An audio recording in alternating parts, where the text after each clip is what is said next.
Ladies and gentlemen, the time is now. Wait a minute. Party like it's $16.99?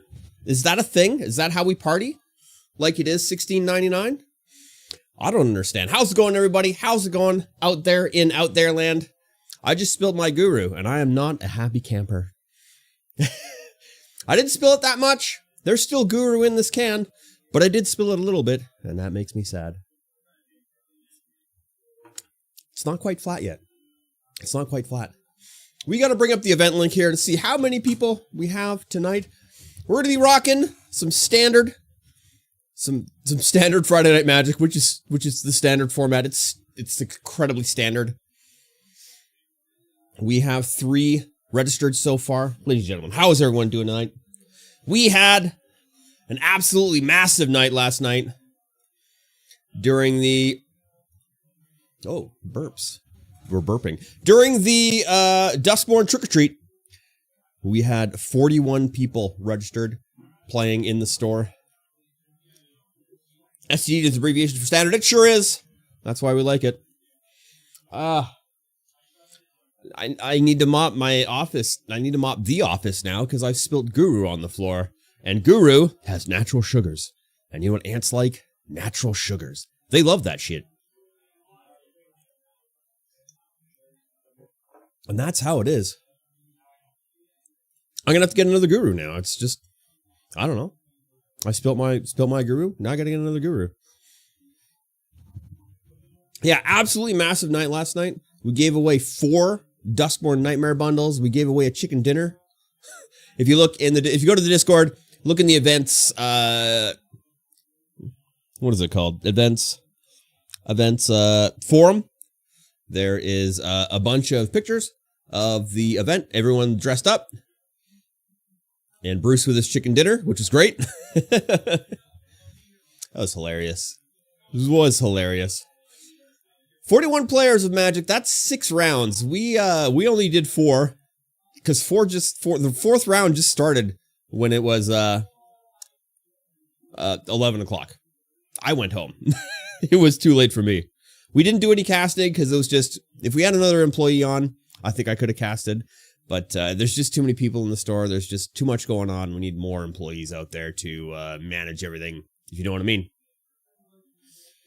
Tomorrow, we have the Duskmorn Open House. You can come down, learn how to play Magic, get a free deck. And yeah, this is how it is. We'll teach you how to play Magic. You'll get a free deck. It's a good exchange. You also get a promo card. Can't remember what it's called. It's called something, that's for sure. It's something. Don't know what it is, but it is something. Then some night. Let me look it up. Promo MTG. Promo and use bundles. All right, what is it called? It is there it is. Knight's Whisper. Can I get a good? Oh yeah, I can. You draw 2 cards, you lose 2 life. That's the Knight's Whisper right there for one in a black. 1 and a black. Draw 2, take 2. It's not bad. It's not bad. All right, looks like things are getting going. We have Donovan. Are you playing out there? We have 7 players so far. Will we get our 8th? I see Tom hasn't registered yet. I see him out there. You better be playing standard, Tom. It is 6:27. Event set to start in 3 minutes.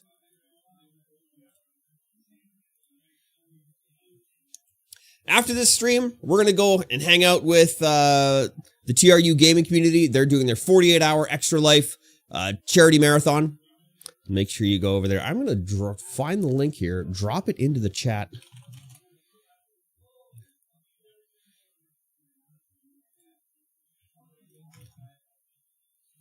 So make sure that you guys are going over there, dropping some love over at TRU Gaming. Lots of prizes to be won if you donate, which is great.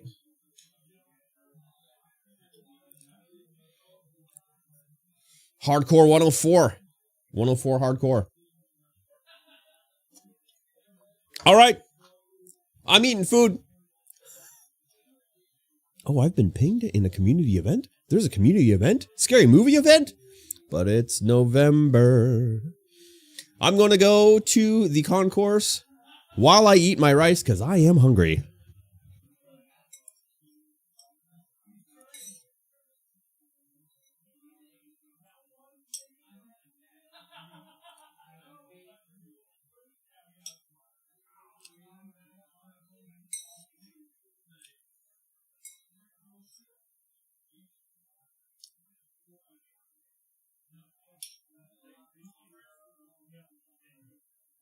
Hello, Lusco Lily.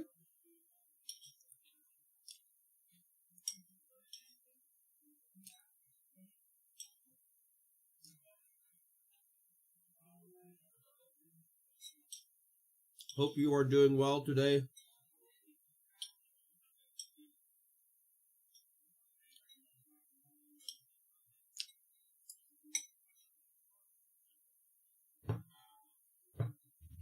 Is that silly streamer from California still up here? You guys should have come in to play some board games on Wednesday.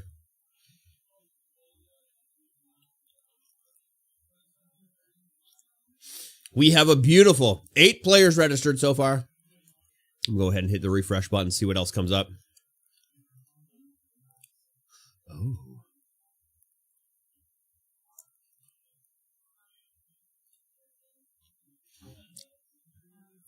We haven't started yet. Is Tom not playing? Oh, there's an Alex has just shown up late. Actually, not late. Not really late, but he's here. He's here. He's a little bit soggy because it's raining out currently. Oh, we're going to have 10. 10 for standard. Bruce hasn't registered. Alex should be registering. Brayden is playing? Wow. We've got a good mix of people. That's exciting. Tonight is Friday Night Magic. Competitive Magic at its finest in the standard format.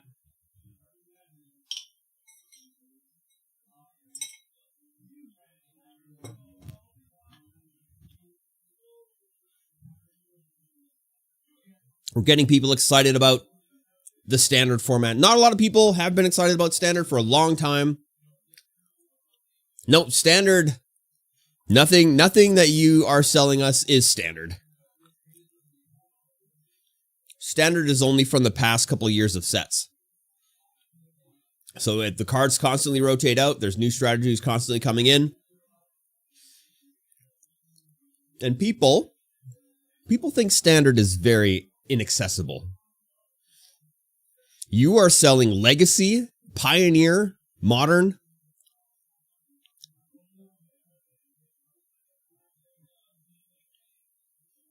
A lot of older cards, but you do have some more current cards that are very playable in Modern, which is why you are getting as much as you are. Like that beautiful Swords to Plowshares, even though it's covered in some kind of Coca-Cola or coffee or something. It's still a very playable card, which is amazing.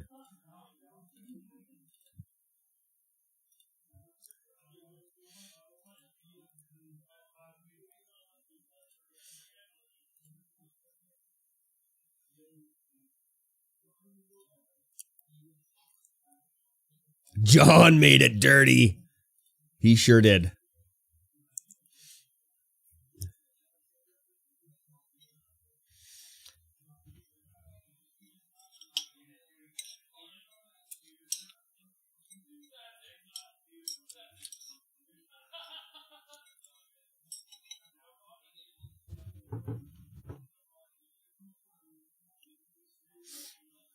We need...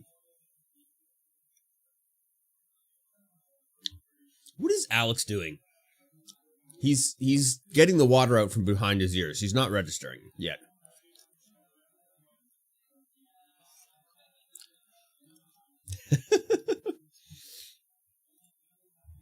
He's not registering yet. I don't know what's going on. Matt's here as well. Ian is in today. I'm looking at him right now. He's helping Matt with some cards.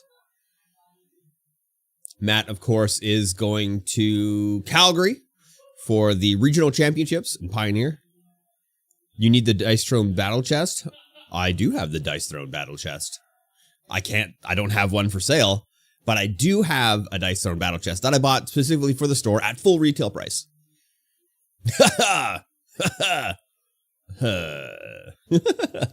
We have 10 players now registered for our standard event, which is absolutely amazing. We hope to bring in a lot more standard players. It's a wonderful format, and we're looking forward to more people coming in and playing standard, getting competitive in Magic, because that is a beautiful time. It is a beautiful time.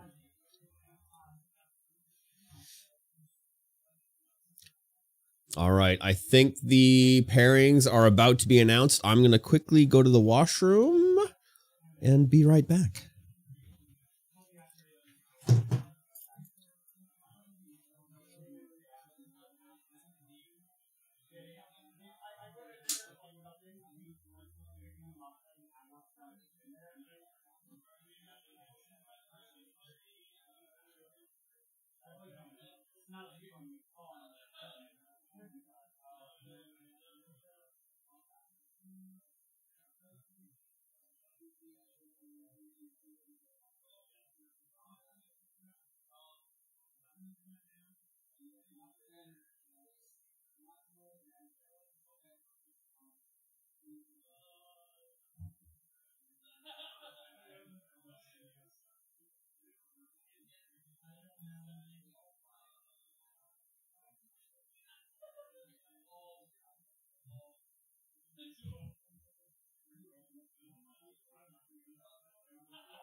All right, looks like first round pairings are up. I'm going to find out what they are so that I can adjust the guys.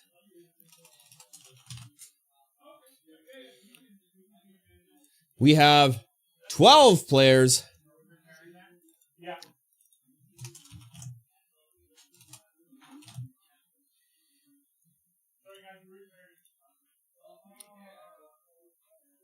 Oh, we are repairing.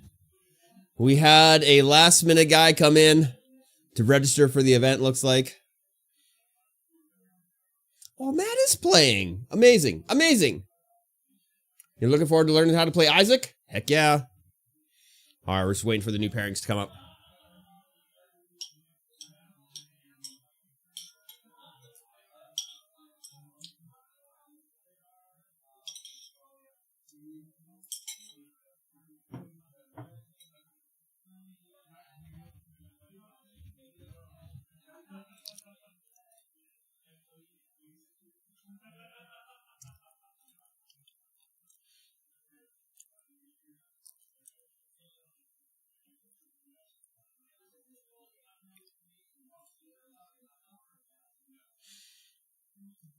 It looks like Garion was going to play. I don't know if he's still playing, but he is still in the event, so he's going to need to get taken out if he's not playing anymore.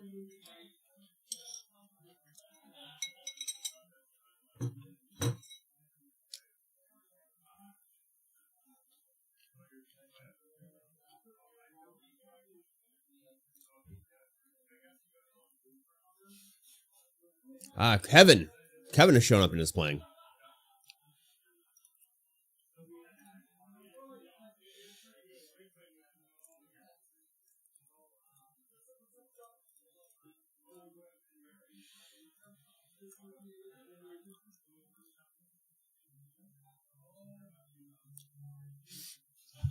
I better go remind Gary he's still in the event.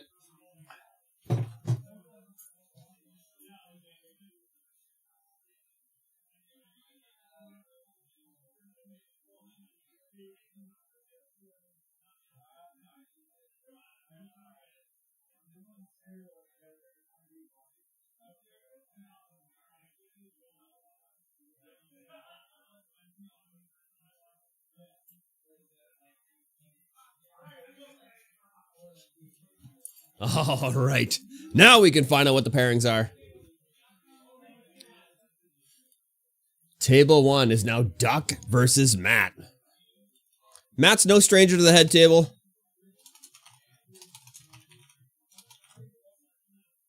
Neither's Duckham, actually. We'll see where they sit.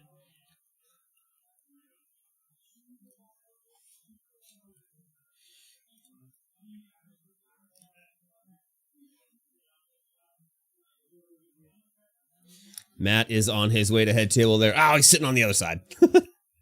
I gotta change the names now.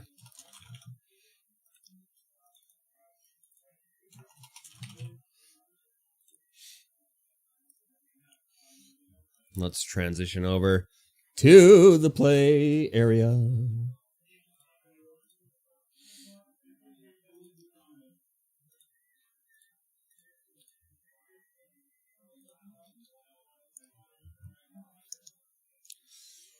All right, looks like the round timer has started without all of our players sitting down yet.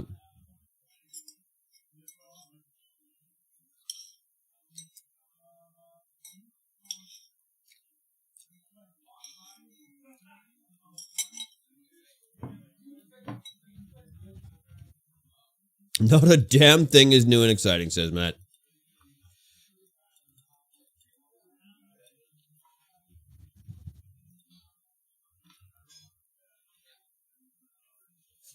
All right, here we go. 6 is the roll. Those are nice and easy to see on the camera. Oh, 8 versus 6.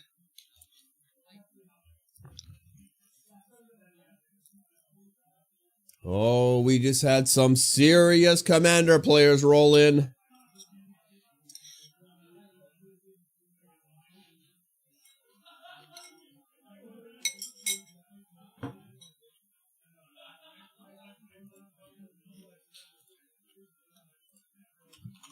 Traditional cuts from both players.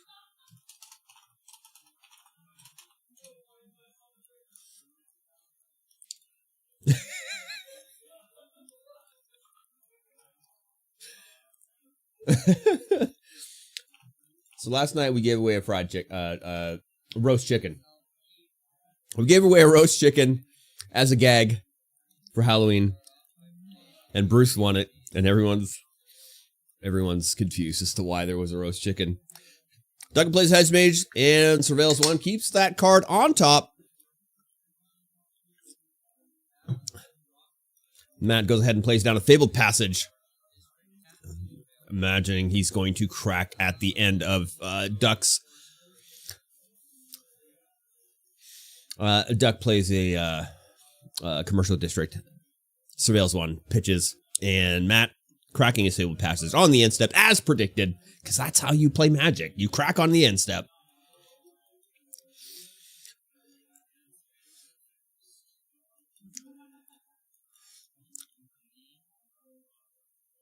Matt shuffles, draws. He's playing a little too vertically for me to see what he has in his hand, but there is a Blooming Marsh. And he's going to cast Innkeeper's Talent. There we go. The Innkeeper's Talent, the highly playable card in Standard.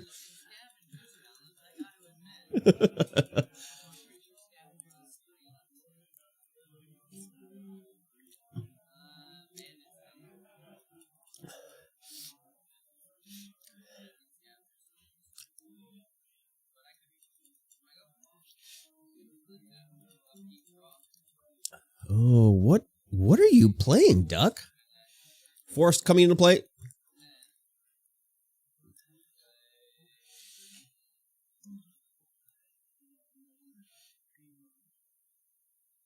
He is undecided as to what to do.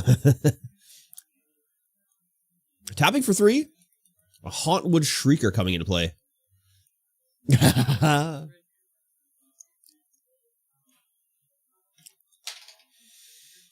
Hauntwood Shrieker for 3 is a 3/3. Whenever Hauntwood Shrieker attacks, manifest dread. Matt's going to go ahead and play a Swamp for the turn. Analyzing the Shrieker again. One in green, reveal target face down permanent. If it is a creature card, you may turn it face up. River, how is it going today? Glad to see you in the chat. We do apologize. We weren't streaming last night.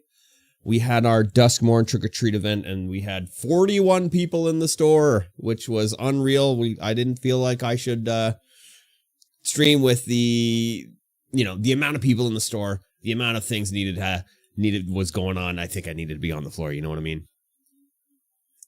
Ooh, Mosswood Dread Knight coming out as a creature. Gonna 1/1 counter on it. With Innkeeper's Talent, of course. More importantly, you got your Pathfinder book. Yes, it's true. Damn, 41. That is a lot. We have 12 players for Standard today. Duck plays another Forest for the turn.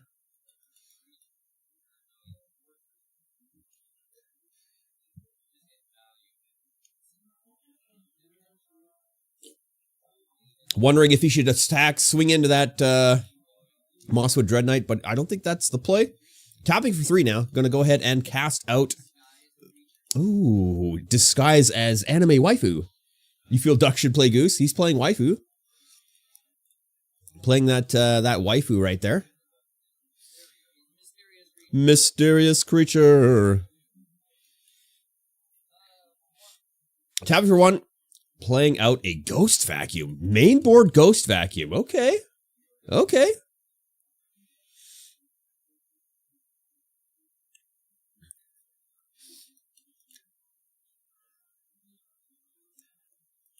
Main board Ghost Vacuum, huh?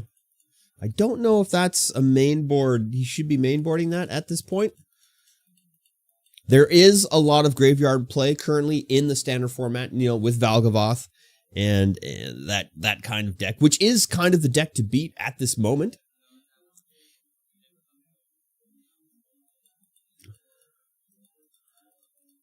That's true. Never leveled it.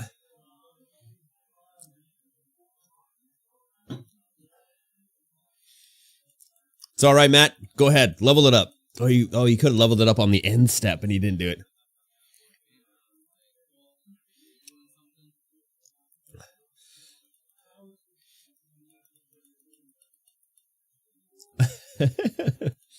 Yeah, it's true. This is Matt's first time back since the RCQ, I believe.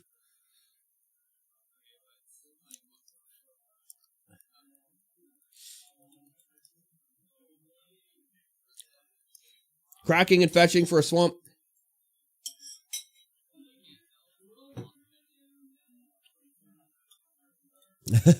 I don't know.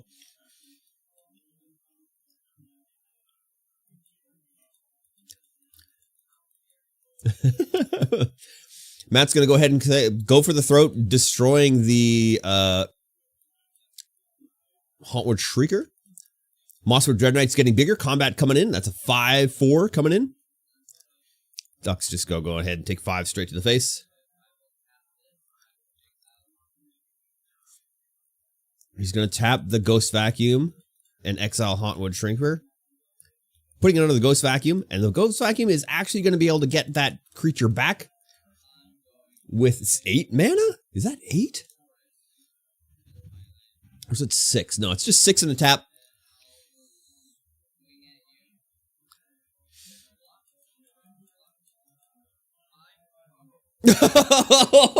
Five mana flipping over. Flourishing Bloomkin. Oh, man. Now with the damage and new combat, he has to declare any combat tricks. 6 damage coming across. Bloomkin gets +1/+1 for each forest you control.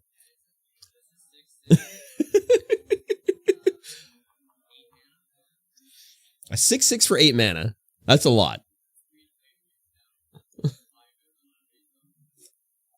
That's expensive. 3 to play and face down, 5 to flip and face up.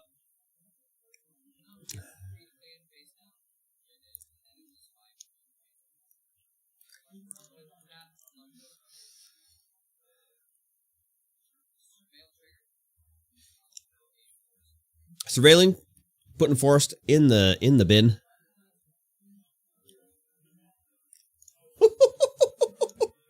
That was spicy. And Matt's going to go ahead and throw down a forest, a swamp. I know he's got one of those things in his hand. He's playing very close to the chest. Very hard to see what his cards are.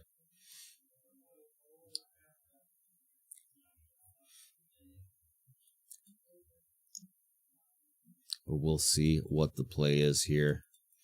He's definitely going to need some removal for that Flourishing Bloomkin. That's a spicy card. That is a spicy card. A Blooming Marsh coming into play. Counter coming up. 6/5 coming across. Duck's just going to take 9. Oh, Shieldred!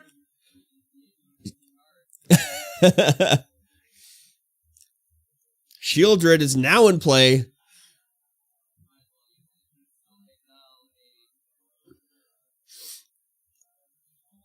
Duck's going to exile, go for the throat with the Ghost Vacuum. And now he's going to take 2 with Shieldred in play. It's going to take 2 damage. Because that is Shieldred. It's a spicy card. Very spicy card.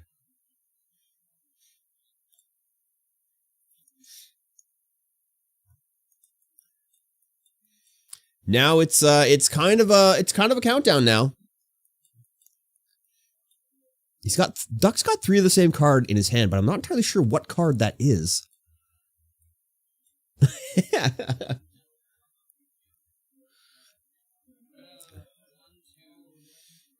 Tapping for 3. He's gonna go ahead and play out a face down. A mysterious creature is in play.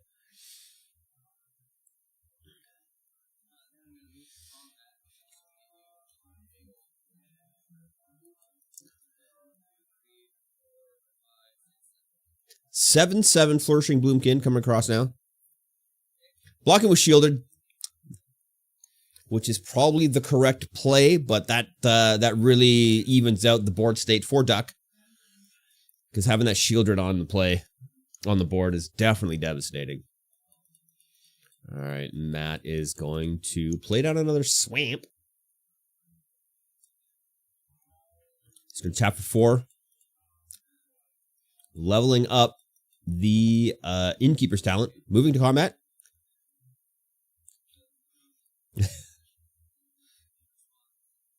Eight damage coming across right now. An Unyielding Gatekeeper.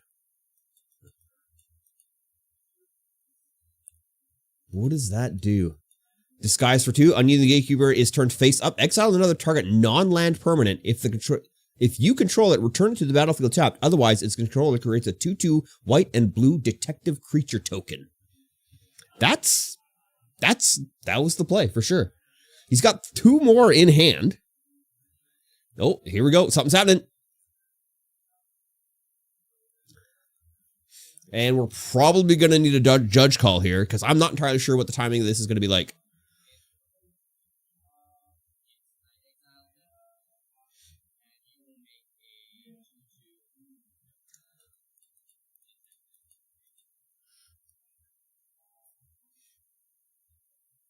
That definitely swung the tables there.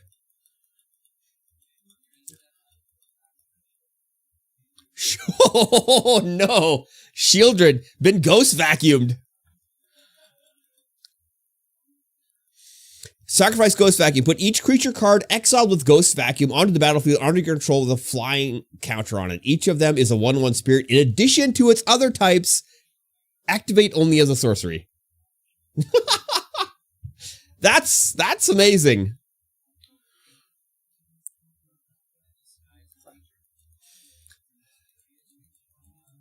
Duck goes ahead and tasks with me disguising another creature. It's probably another unyielding gatekeeper.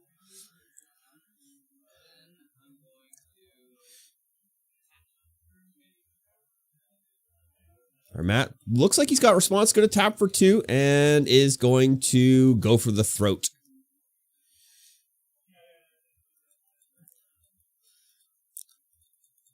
Drawing for the turn now. Still playing very close to the chest. Just having a peek, having a think now. Things are not in his favor now. The board state is not favorable.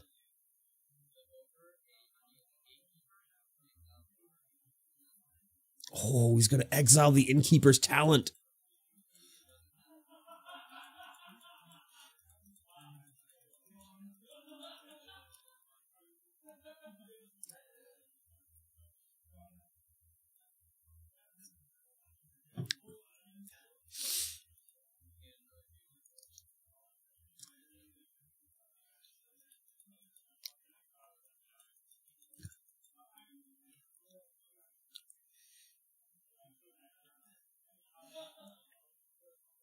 Two damage coming across now.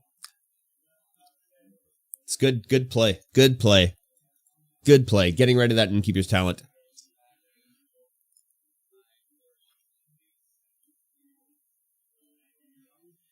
Oh. How does just bring it all out, man? That's the play here, I think. Yeah. Tap for 6. Sack that Ghost Vacuum. Get the Shieldred out. Get the Haunting Shrieker. Get the Flourishing Bloomkin out. Because that Flourishing Bloomkin is still big. It's a 1/1, but it's also huge. That's the play. Except for the Flourishing Bloomkin. Oh, man, that's amazing.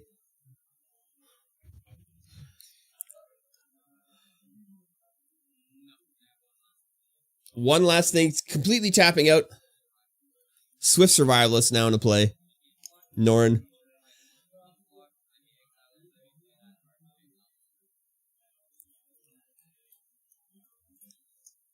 Flourishing Bloomkin on the kill. That's the play for sure. Go for the throat. Matt's going to take 2.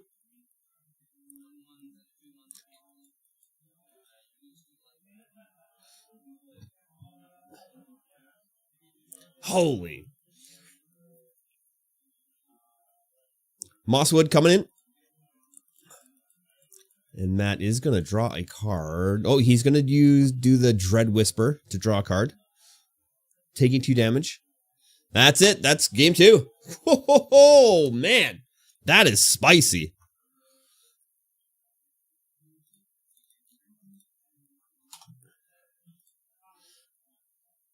All right. Moving on to game 2 of this first round. Crazy.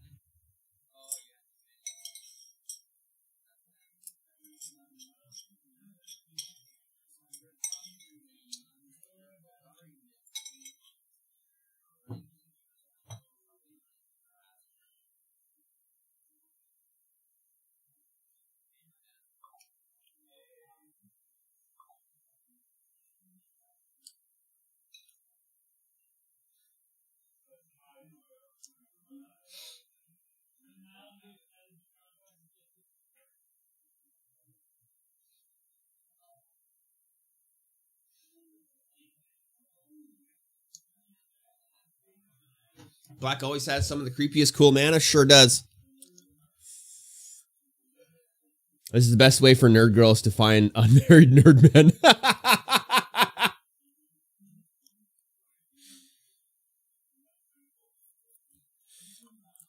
I mean, you're probably not wrong.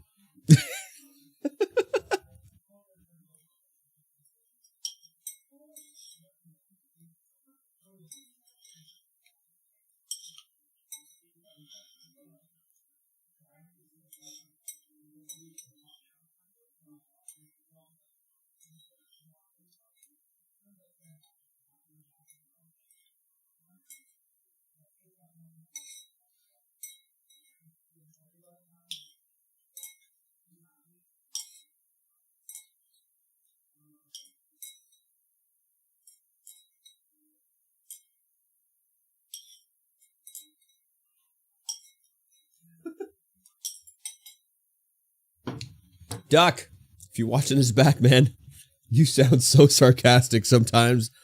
I know you don't mean to, but man, do you ever sound sarcastic sometimes.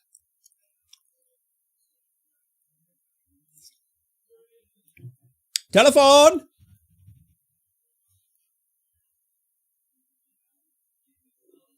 Did you hear the telephone ringing? I heard the telephone ringing. All right, Duck's still doing the sideboarding. Hello, this is Dog. The bounty hunter? What a blast from the past that is, eh?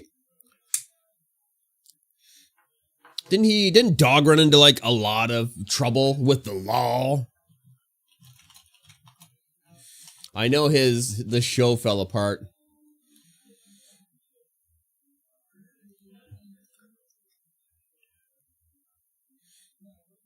Lawsuits and sons quitting. Stepmother. They just, cut ties with the family. That's just how it is. The best of season 1, Dog, the bounty hunter. The bounty hunter. What a good time. Wouldn't surprise you. Oh, these guys are leaving? Come on now. Wait, are they? Oh no, they're joining a pod!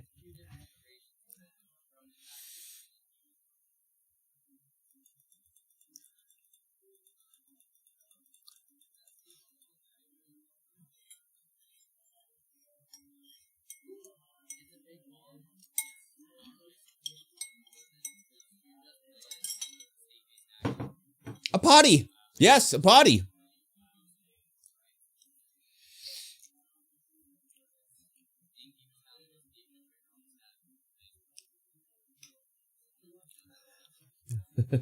Duck has sunk so deep into standard.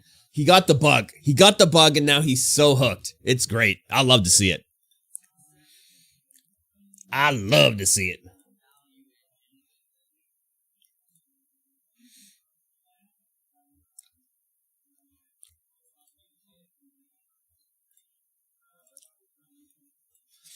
What do you have in hand? Is that? Oh, I can't. Oh, you guys. I can't tell what's in anybody's hand. Oh, the creeping restless cottage in play now. What a beautiful manland. What a beautiful manland. Commercial district on the board for Duck. Surveilling 1. Going to keep it right on top. Matt goes ahead and plays a Blooming Marsh. Overlord of the Bailmert coming in now with 5 time counters on it. Time quote unquote time counters. Not really time counters because they come off the end on your end step. They are. I can't tell what they are. That's the only spot on the table that has the slightest amount of glare, and I can't read it.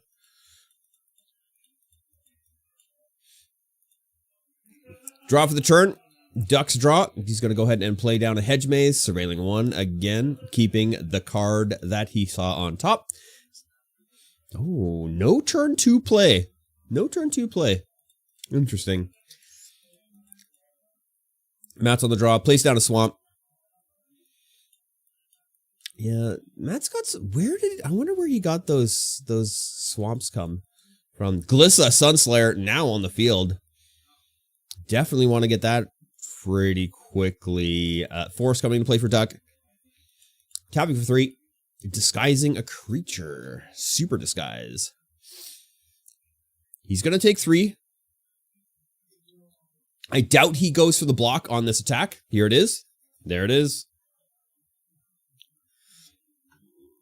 Matt's going to go ahead and take 1 damage from the Glissa to draw a card.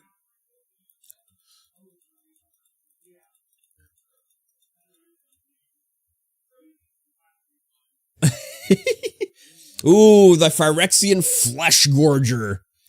Prototyped.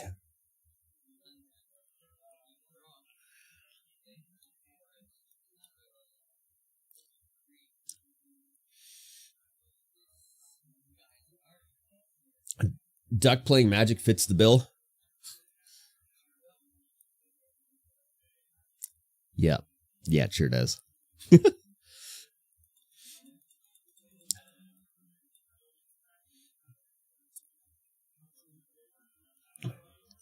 All right. Matt, choosing the combat. Definitely going to swing out with Glissa.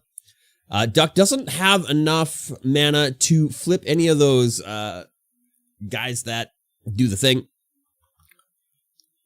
Duck's going to take 3, going down to 14. Matt's going to go ahead and take 1 to draw a card.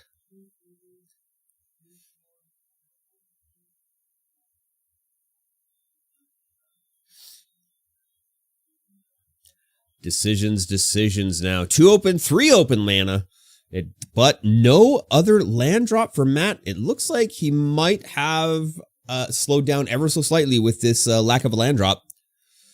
He is going to go ahead and play down another Phyrexian Flesh Gorger with the 3 mana that he has. And taking down Overlord of the Balemark. Once that last counter comes off, things are going to get a little bit dangerous for Duck if he doesn't have any answers. I believe...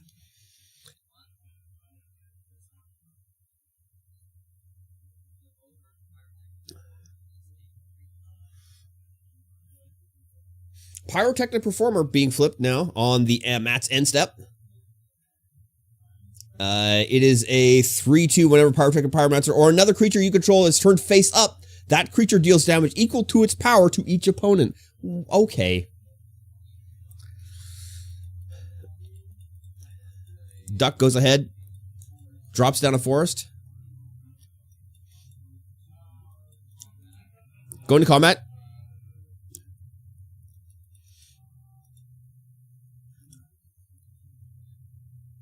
Swinging a 2/2.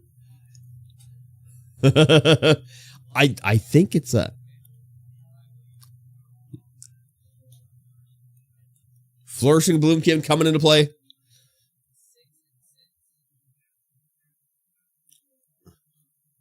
Oh, takes 12 damage. Pyrotechnic Performer doing 6 damage, and then another 6 from the Flourishing Boomkin.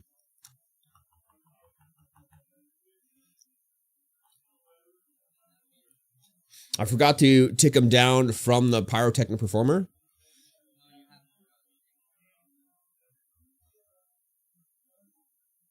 This is the last counter that's coming off the Overlord of the Balemark.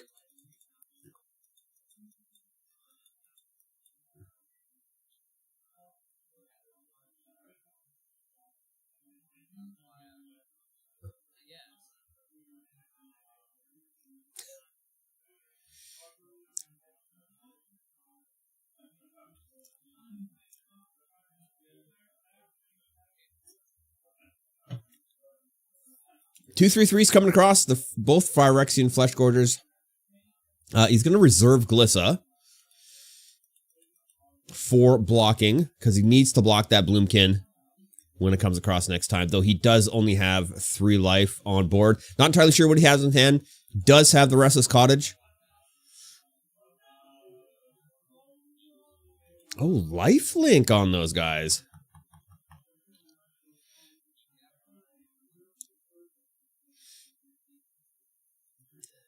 The game has suddenly switched a little bit here, especially when that Overlord of the Balemark comes in.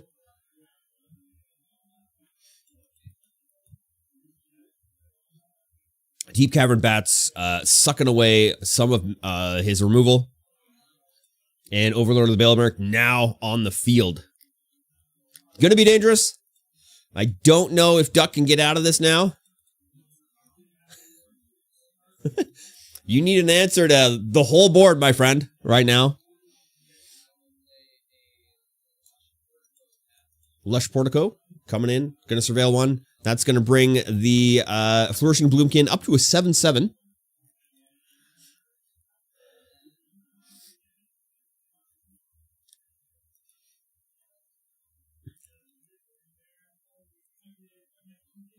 I don't know how he gets out of this.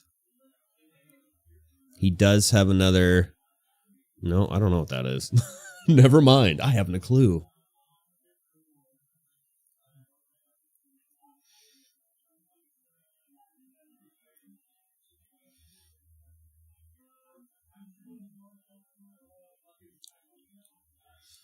Land for the turn.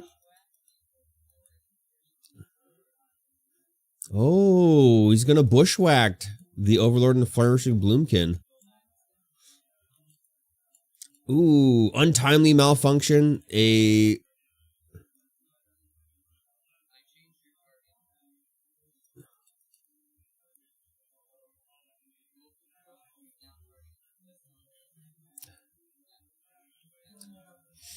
So he tried to go for the throat, the Bloomkin, and then redirected. He used, what did Duck use? He used something to redirect the spell so that it changed the target of the spell, which is crazy.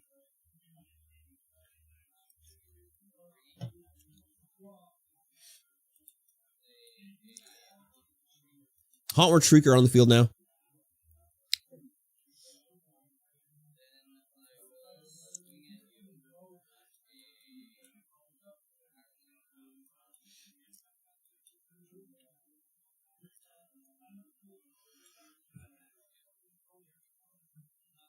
Pyrotechnic Performer connecting with 6. And then we'll see what happens here. There's 2 Phyrexian Flesh Gorders. They will both be blocked, but he's still got the Deep Cavern Bat come across for 1 damage, just plinking away. But does have the Restless Cottage as well. Restless Cottage could come into play here. He's tapping for 2. Go for the throat. And Duck is going to concede that round. We're going to go to game 3.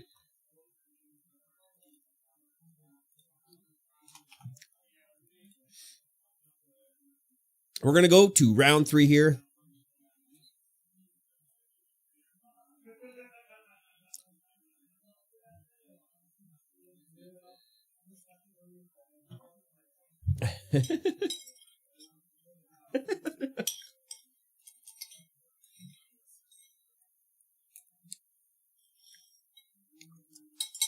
I've gone ahead and finished my rice, everyone. The foul play continues. Yeah, game 3. This is a really good starting match.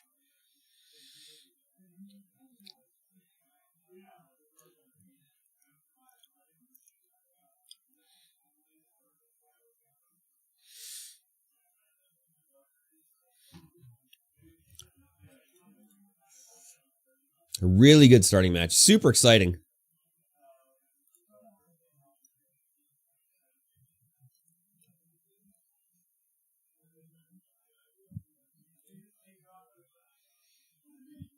It looks like they are going to sideboard because of play and not play.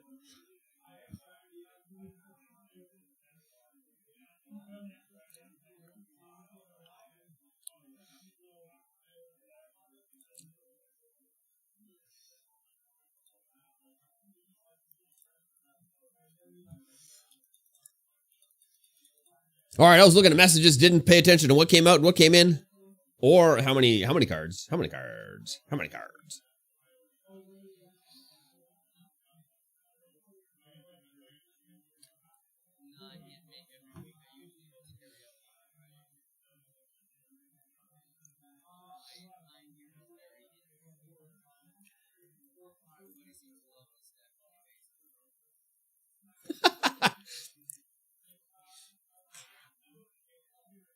OG build.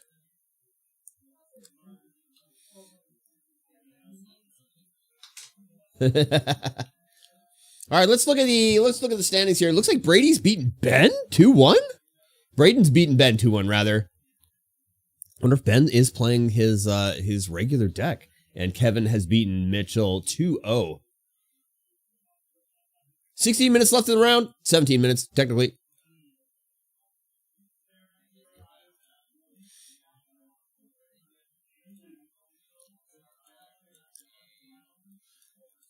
Ooh, a straight up forest coming into play. No surveil land, just a forest, and the Restless Cottage on Matt's side.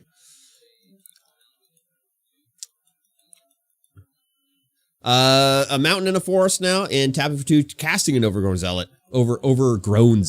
which is an 0-4. Tap to add. It's a man land man. a man. It's a mana bush. I don't know. Deep Cavern Bat coming into play. Oh, yeah, there's the Flourishing Bloomkin's going to go for sure. Oh, but the Pyrotechnic Pyromancer is there as well. Ooh, Yaris, Roar of the Old Gods is in his hand. That's kind of what the deck is based around, is that Yaris. It's a tough choice. Duck's got a really good hand, though he's only got 2 land in play right now, so he's got to draw lands to win this game.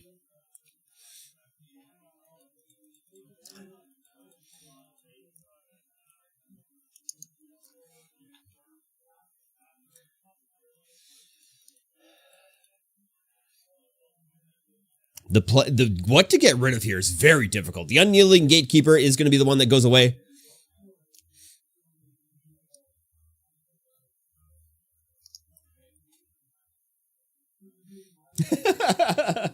Matt was asking if you could write down the cards really quick, because he is playing with paper to keep note of what is in Duck's hand. In this kind of format, you might want to just play with your hand exposed, except for the new cards that you draw.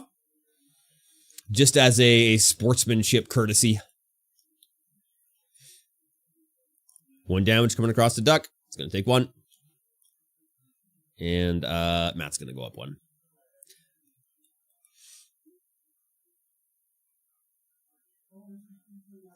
And a Glissa Sunslayer now in the field format. Forest coming to the plate. Playing for 3. Doing a face down.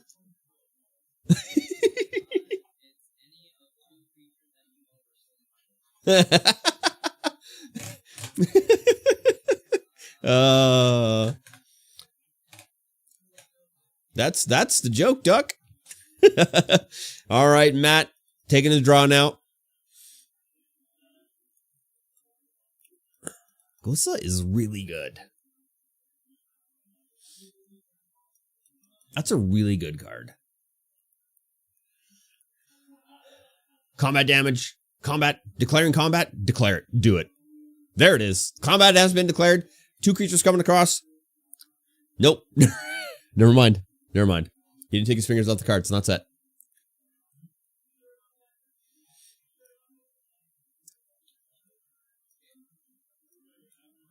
Shielder now in play.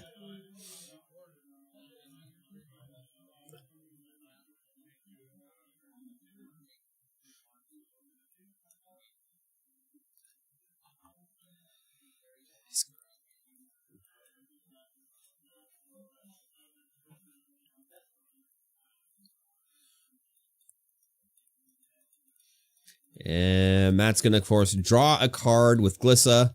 Shieldred's going to give him 2 life. He's going to take 1 life from the draw, so putting him up to 22. And now Duck takes 2 from Shieldred, going down to 13. Things are looking grim now. With that Shieldred out, turn 4, that's rough. That's rough.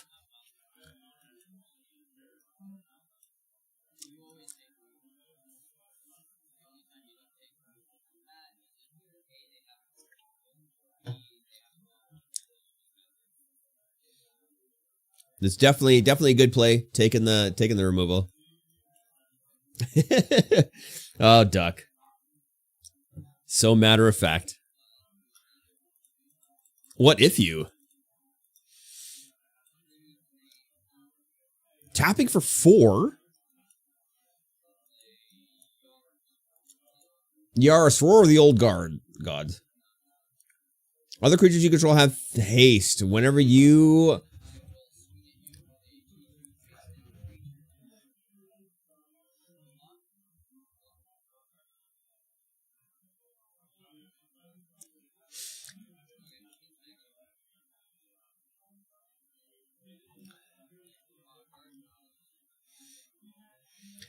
Yaris, whenever a face-down creature connects damage, you get to draw a card. But of course, with Shieldred, you just lose life with the card. And now Matt is going to take his turn drawing his card, gaining 2 life from Shieldred. Shieldred's a very powerful card.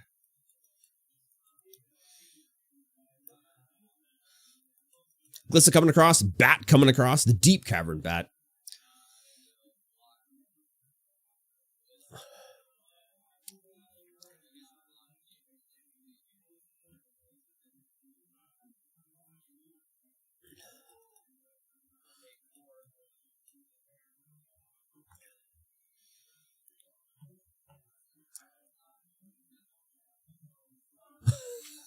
Try and do the maths here. Bats are connecting. Glissa's connecting. He's going to gain 1, lose a life for Glissa to draw a card, and then gain 2 more life from Shieldred for drawing that card. Tap it for 2. Another Deep Cavern Bat coming in.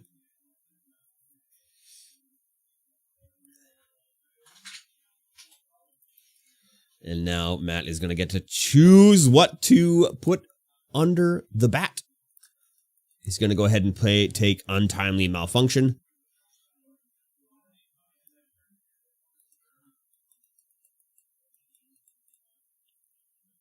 We have 10 minutes left in the round. Looks like the duck stops here. It might stop here depending on what he draws. He's going to take another 2 for the draw. He definitely needs to get rid of that Shieldred. It is going to be his doom. I don't think he's pulled any removal here.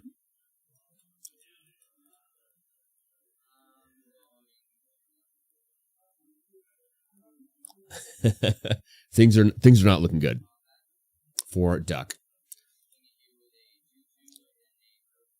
2/2 and a 4/4 coming across. No blocks happening.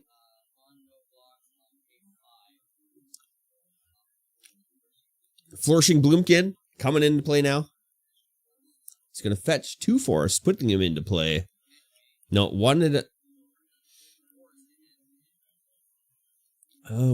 goes to the field, 1 goes to his hand. And he's going to get to Surveil from the Hedge Maze coming into play. That's only a 3 damage, a 3/3 Flourishing Bloomkin. So it's, he'll be, 3, 4, 3. 1 in the mosh. Hello, sir. 7 damage. Going down to 17.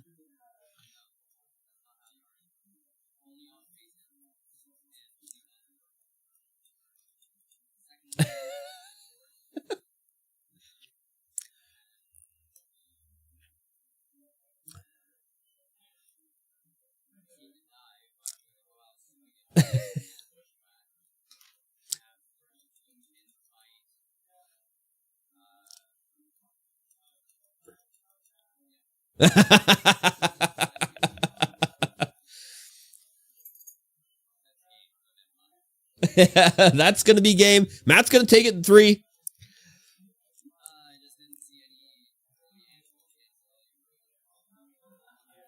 And that's going to be that.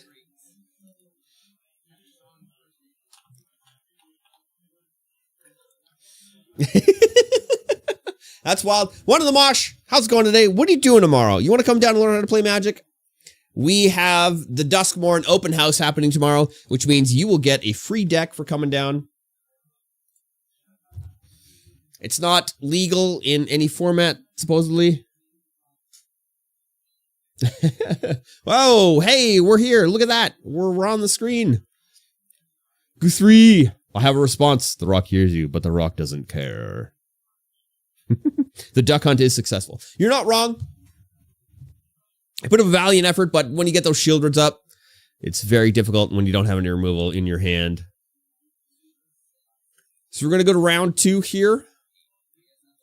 Let's see who... we've got 7 minutes left in the round. We still have Alex and Aaron left to report.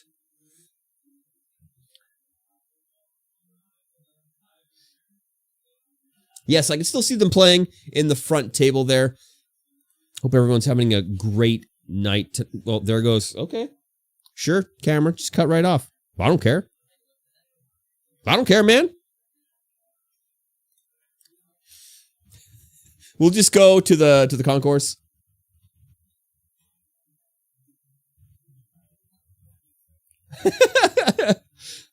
Ignis, why do people not play standard? Because you bring your homebrew hoping to play some good Magic games and then get beaten by an old tier 1 Golgari deck. Feels bad, man. I mean, he put up a fight.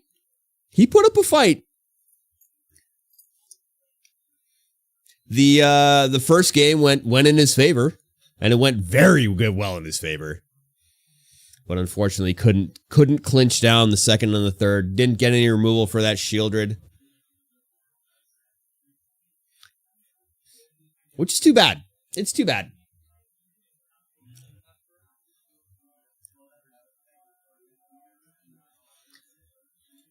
Matt's given Duck a couple of tips for the sideboard.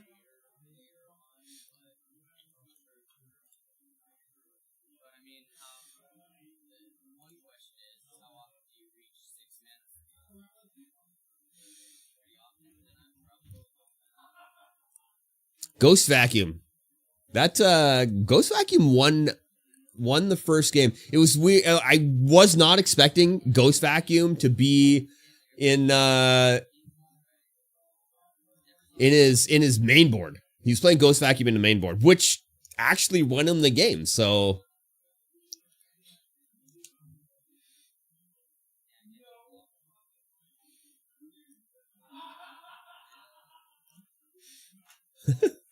another Warhammer package just shown up.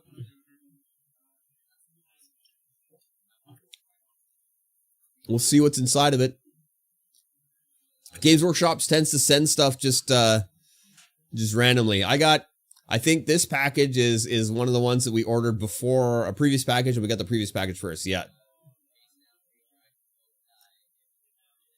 What? Ooh, actually, I have no idea what that is. We know you like 40K. Brachiosaurus, giant 40K guy. Plays a lot of 40K, has a lot of models.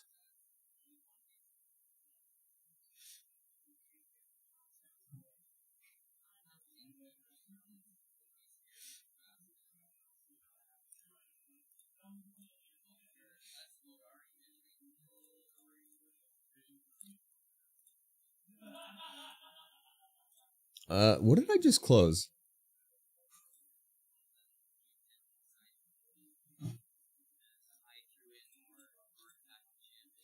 All right, I'm going to get up and stand up and walk around for a couple of minutes. We'll see you guys in a few.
One day I'll have it.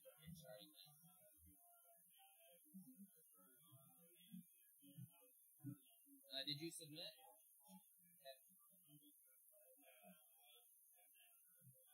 You're likely going to be still sitting on the vibe.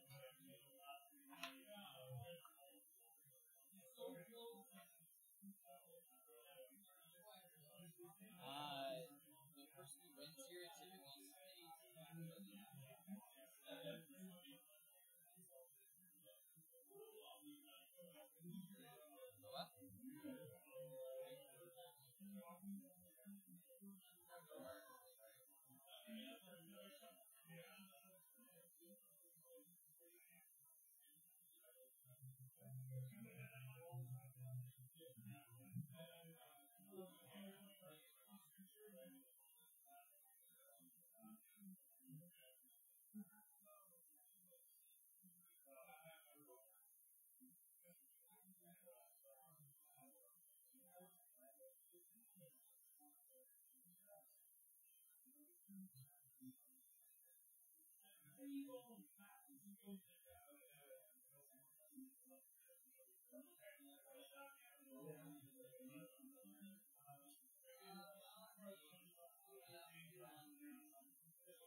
All right, looks like the final game is going to be reported fairly quickly. And we will go to round 3. And by 3, I mean 2, because I can count. I can't really, I'm terrible. Terrible at counting. Please don't make me count things.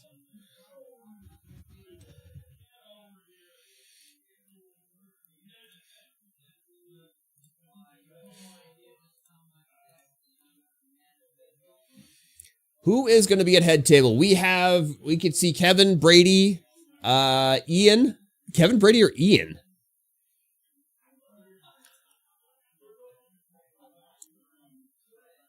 Well, Brady's already put his can at head table, so I'm assuming we're seeing Brady.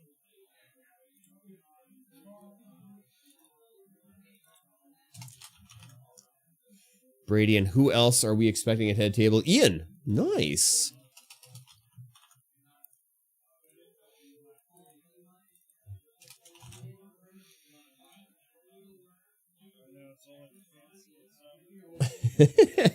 This is Ian's first time on the head table.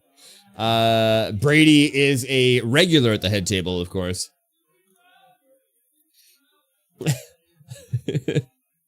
Ian is just getting into standard. I'm not entirely sure how much standard he's played before.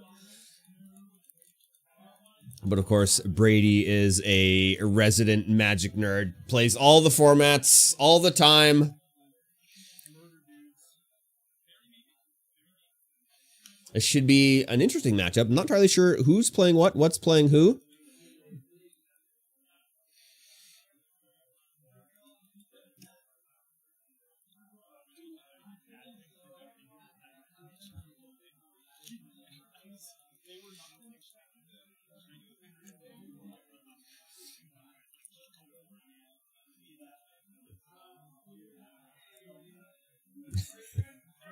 All right, the round has begun.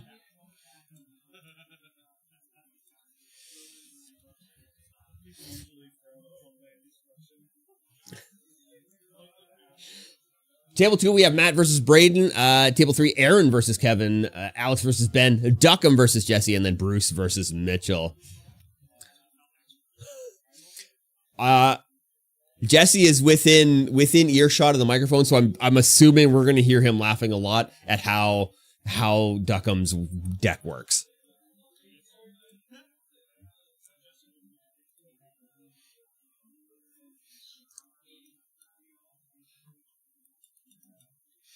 Brady's going to mulligan.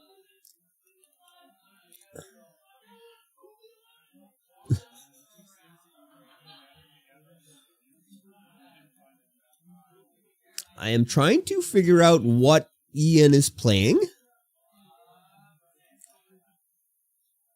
I'm having issues reading his cards just because of the angle.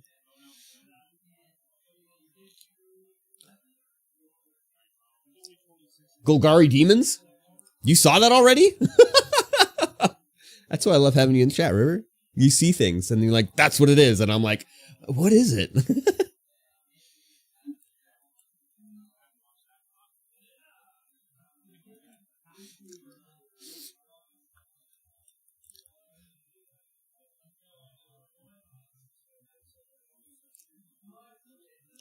hand with land. Down to 6. Now it's game time. Llanowar Wastes coming to play.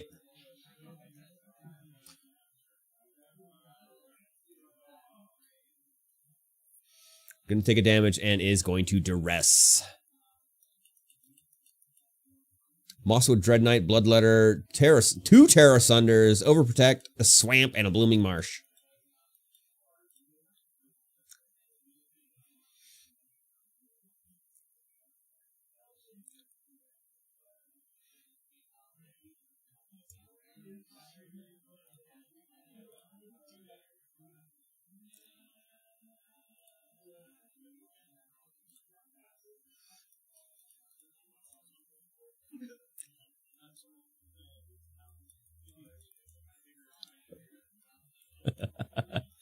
And there is the Blooming Marsh coming to play, passing the turn back to Brady.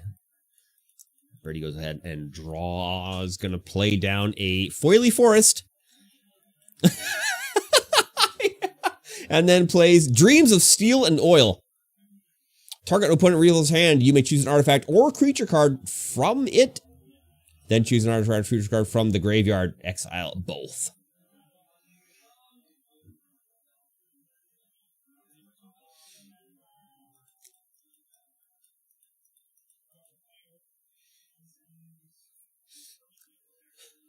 Ian passes the turn here.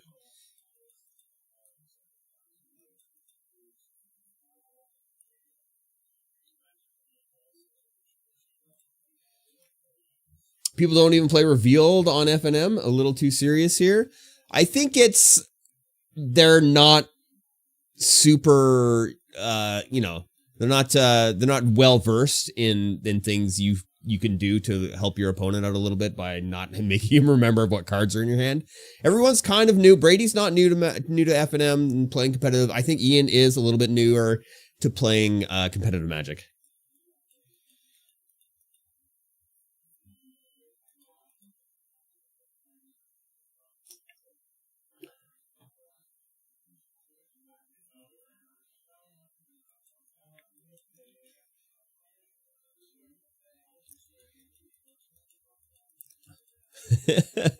Brady's going to go ahead and do some land destruction with Demolition Field, destroying the Blooming Marsh.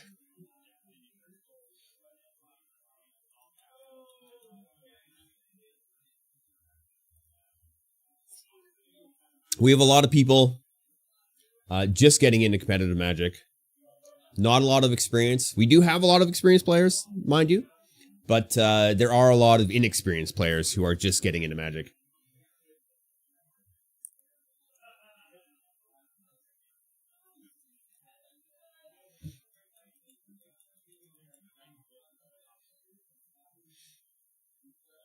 We are trying to promote a lot more people coming in to play Standard. It's one of those formats where...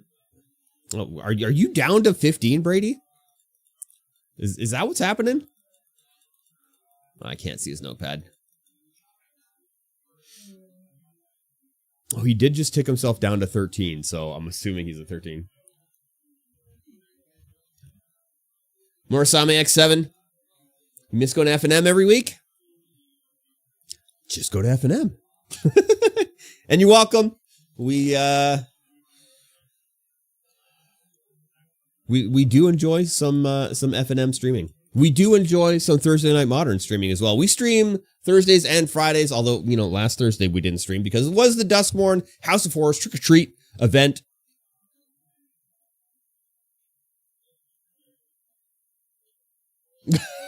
Go outside? Hey man, I get you. Outside's a scary place. You love Standard's great, but you're not sure after Foundations and 6 Standard sets a year and Universes coming in Standard. Lots of doubts now. Yeah, I think with Universes coming in, it's going to attract a lot more players in because players are going to want to play those cool cards. Yeah, who knows what the meta is going to do. Things could get really crazy. We're kind of excited to see what's going to happen.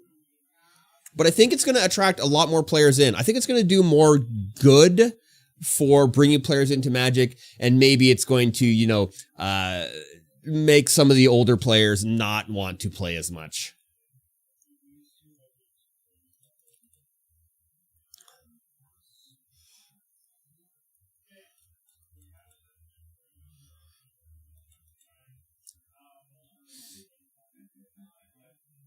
I've been paying attention to chat too much tonight, and I've been missing what is going on in the game. Archfiend of Dross is currently on the field for Brady. He does have 11 life. He has been keeping up with his life counter, and a Mosswood Dread Knight coming in for Ian. I'm not entirely sure if he's running Innkeeper's talents in this field. It seems like it's something that he might want to do. Fountain Port coming in for Brady, and coming across now, there is a lot of damage.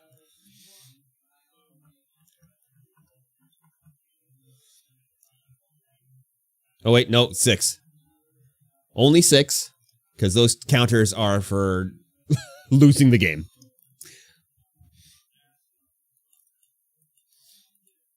Five damage coming across. Audacity hitting the field and enchanting the Mosswood Dread Knight.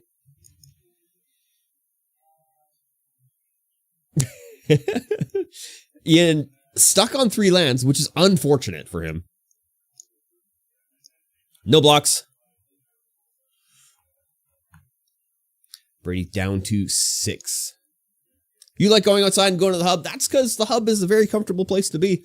Ian is going to go ahead and scoop. It looks like. And we're going to go to game 2.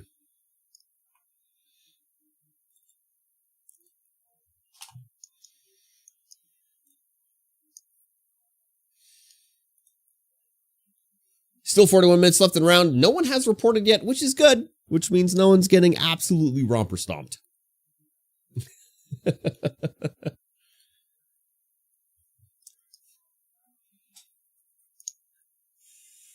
I feel like the bot isn't working right now, as usual. Streamlabs, old cloud bot, why are you not working? We're going to go ahead and log into Streamlabs and figure out why Cloudbot is being lame.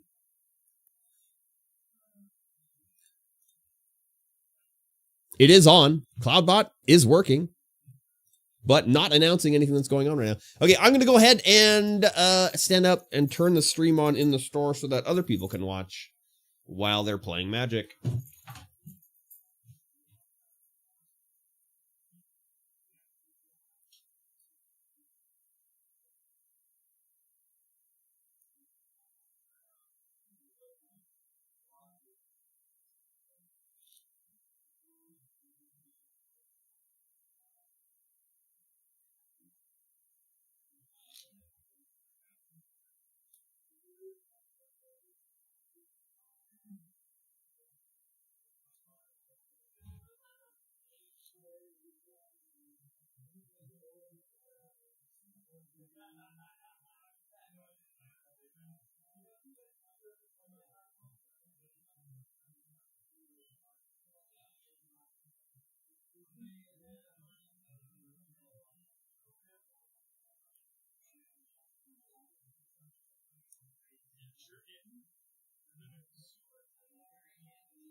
All right, looks like Ian's going to mulligan. Brady is happy with his hand.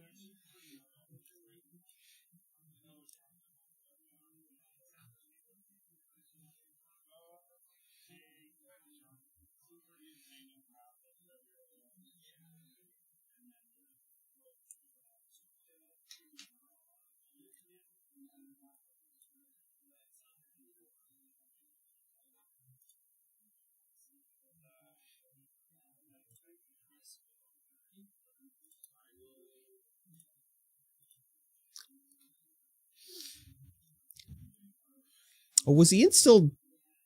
He was still sideboarding. He wasn't even mulliganing. Now he's mulliganing. Now the mulligan is happening.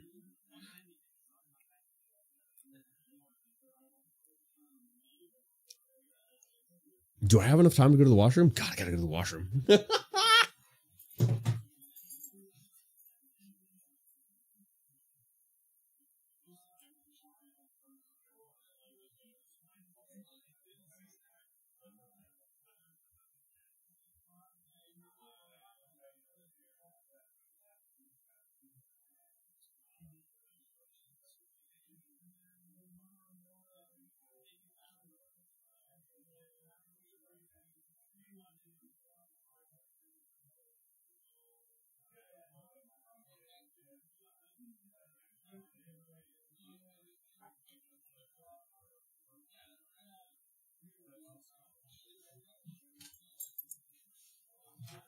All right, we only have one bathroom.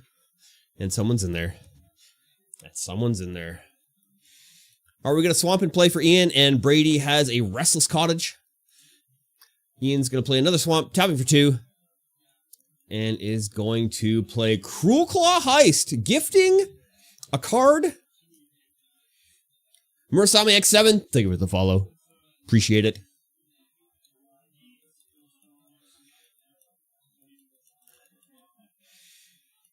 All right, this is a pretty good hand for Brady.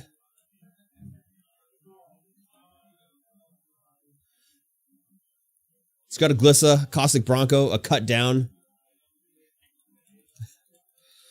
Pretty good hand. Blooming Marsh coming into play, gonna play out that Caustic Bronco.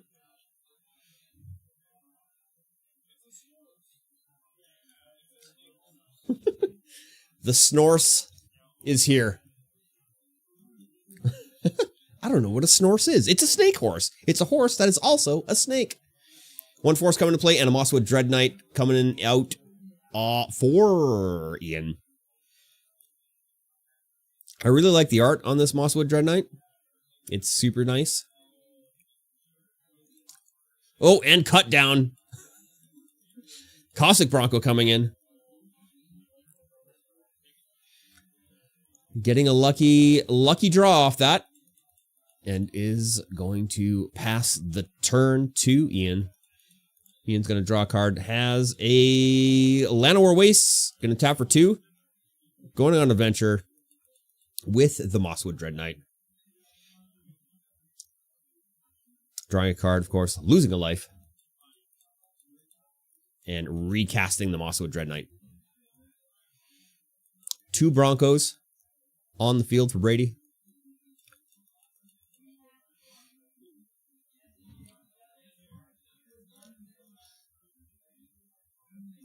Deciding what to do.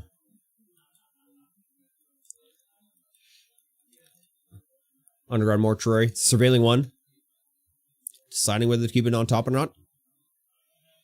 It is going to the bin. That is a swamp. A beautiful swamp.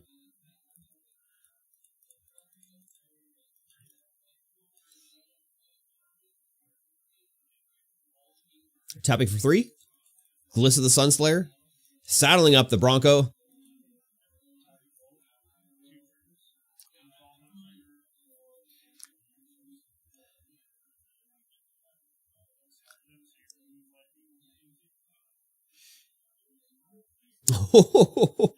Losing 0 life. And draws something. What was it? A Grixis Command. Losing 1 life for not drawing a forest, or a land, rather. Blocking time. Mosswood, gonna block. And they will go ahead and trade 2 damage, is gonna be the thing. I've missed some damage triggers on Brady, that's for sure. He should be down to 15. Yeah, duress happening. Grix Command, go for the throat, and Unholy Annex. And the Annex goes to the bin.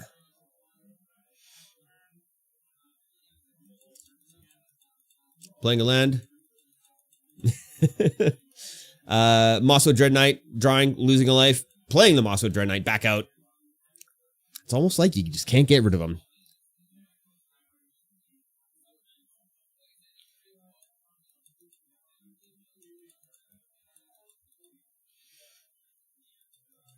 Five lands on for Brady now. Playing out the room.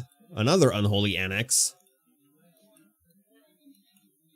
Ritual Chamber is open. 6/6 Flying Demon on the field. Saddling up a Bronco. 2 coming across. Oh, taking 4 damage. And 3 more from the Glissa.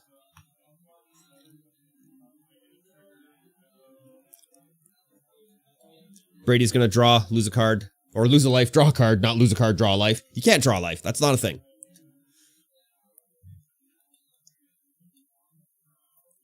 All right, Ian untaps and draws. Does he have an answer to the things that are currently happening? Got to get rid of that 6/6 flyer, otherwise he's just going to die. Restless Cottage? Is that what that was? Restless Cottage coming to play tapped.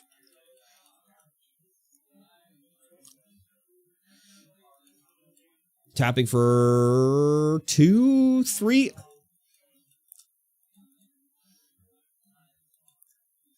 Unstoppable Slasher hitting the field. Death Touch. Oh. 2/3 Death Touch. Whenever Unstoppable Slasher deals combat damage to a player, they lose half their life rounded up. When Unstoppable Slasher dies, if it has no counters on it, return to the battlefield tapped under its owner's control with 2 stun counters on it. Wow. Fountain Port hitting the field for Brady. Deciding what to do.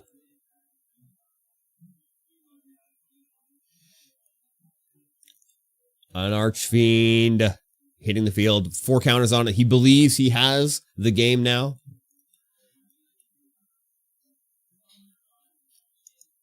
Ooh, go for the throat. Response happening. Tapping for 3.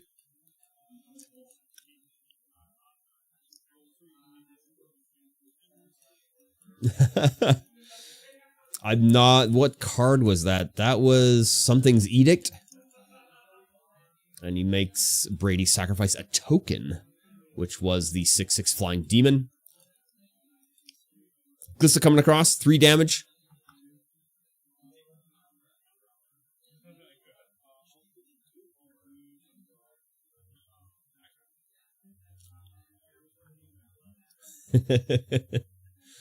I believe Ian is down to 2.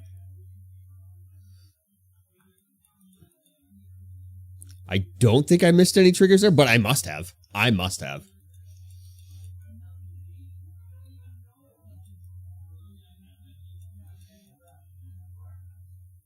And passing the turn back. Did not untap his Unstoppable Slasher.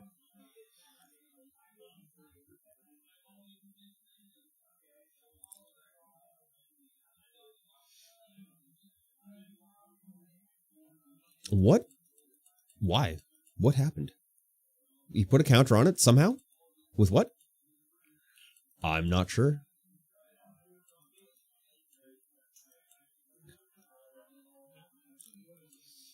Go for the throat on the Slasher.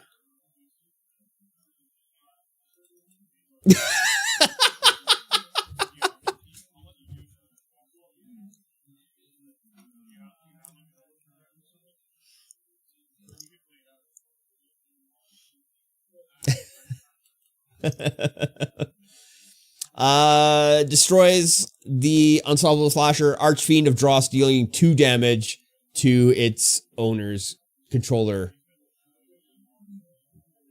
And Ian taking 2 damage there. Ending the game.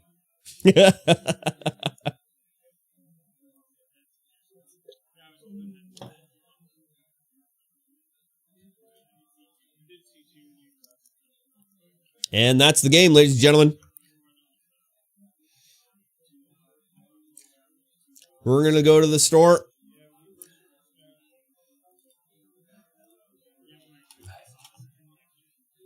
And I am going to stand up and walk around a little bit and potentially use the washroom if it is available.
It looks like we might not be connected to Facebook right now.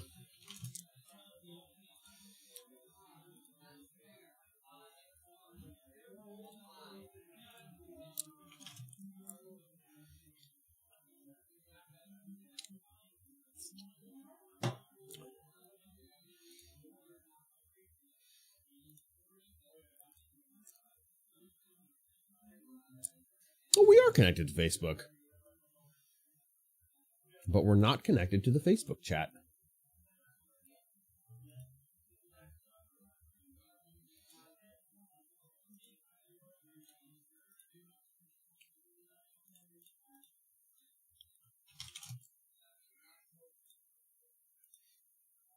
That's right. You can go ahead and join the Discord. Join all the conversations. It's mostly a lot of local people in there. Oh, Discord, Facebook is working.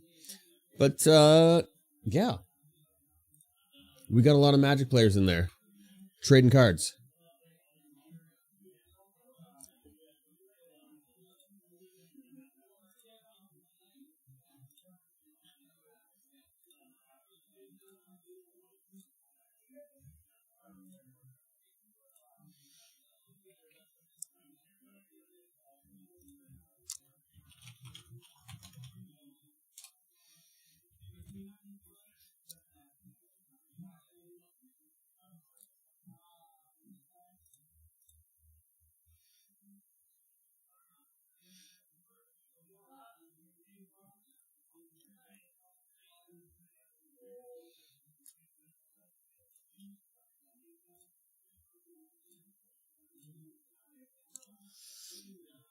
All right, let's go ahead and hop on over to some spoilers here. Have a peek. I haven't looked at anything on here yet.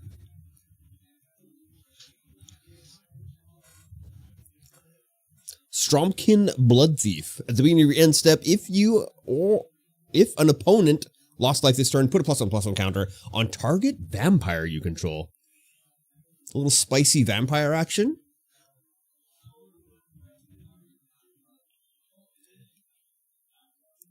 We have life-gaining lands going in all of the flavors. Evolving Wilds, beautiful. Goldvein Pick. Equipped creature gets +1/+1. Whenever equipped creature deals combat damage to a player, create a treasure token. Equipping with 1. Gleaming Barrier. 0/4 defender. When this creature dies, create a treasure token. Ah, the Burnished Heart. Classic card. Campus Guide. An Artifact Golem.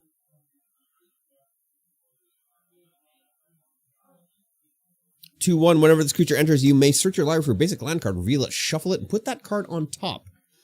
For 2, a 2/1 for 2 with a little mana fixing. Next turn mana fixing seems not great. Seems not great. Wary Thespian. 3/1 for 2. Whenever this creature enters or dies, surveil 1. That seems alright. 3/1 for 2 with surveil. I think that's going to see some play. Grow from Ashes. Sorcery for 3 with Kicker. Search your library for a basic land card, put that on the battlefield, then shuffle. If the spell is kicked, instead search your library for 2 land cards, put one onto the battlefield, put both of them onto the battlefield, and then shuffle.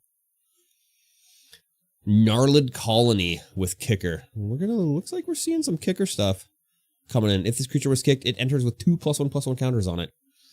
2/2 for 2 with Kicker 3. Each creature you control with a +1/+1 counter on it has trample.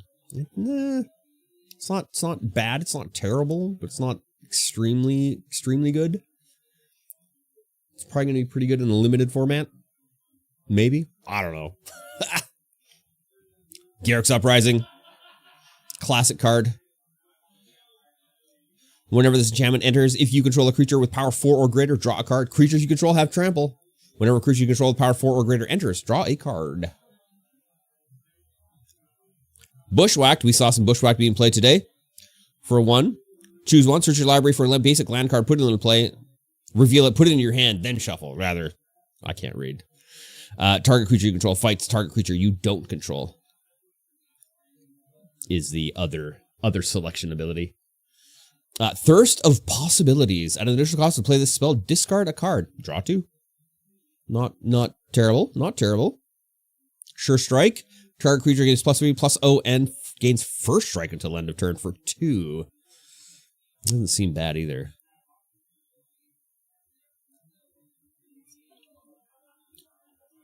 Spitfire Lagak. The Lagak.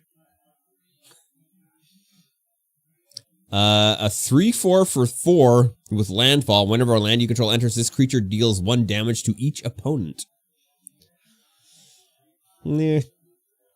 Involuntary Employment.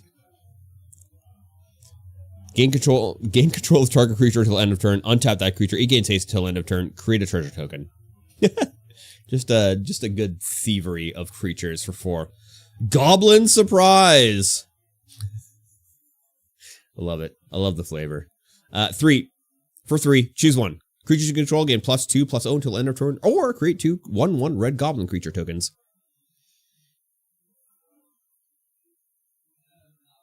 Frenzied Goblin. Whenever this creature attacks, you may pay red. If you do, target creature can't block this turn. Firebrand Archer for 2. Whenever you cast a non-creature spell, this creature deals 1 damage to each opponent. A 2/1 for 2 with a little ping damage.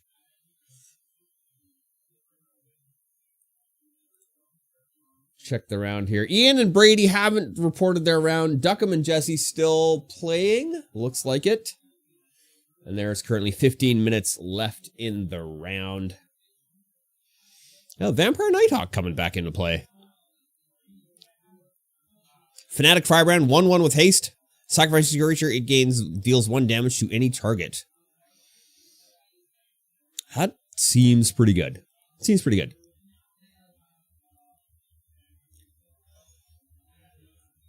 Brazen Scourge.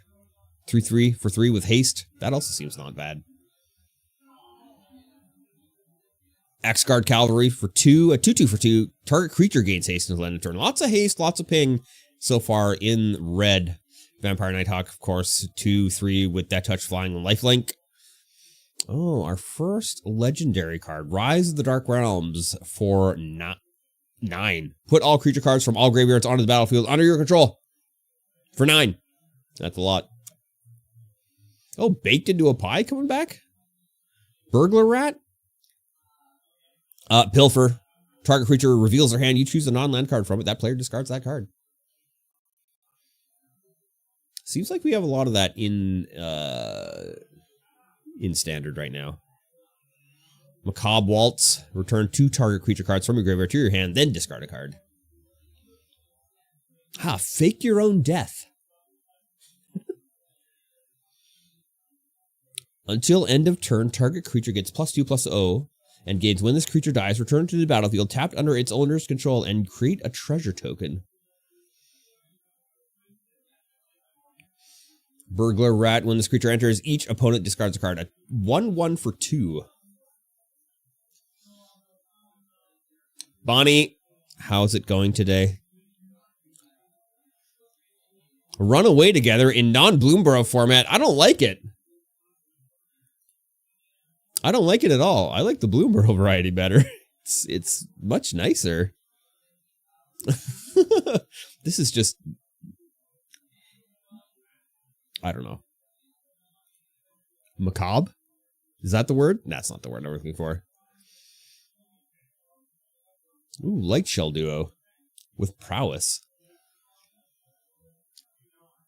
How's it going today, Bonnie? Hope you're doing well. You missed Duck. He was on head table for quite some time. And by quite some time, I mean game 1. Just sorting cards at home before Sunday. What's happening Sunday? What is happening Sunday? Oh, we got more. Wow, everything's just not sorted out very well. We got a lot of spoilers. We're not going to go through them all. We got games to look at here.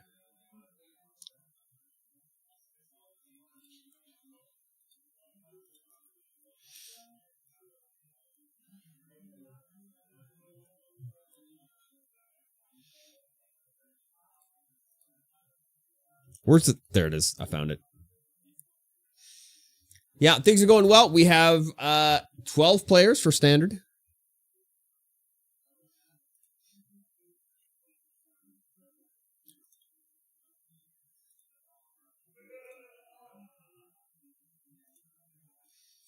You'll watch it on replay, but coming to the store on Sunday for Commander and standard practice. Very well. Very good.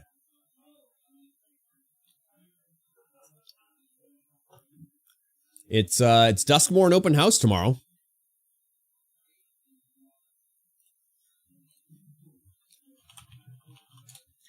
How do you work the promos? Who participation promo?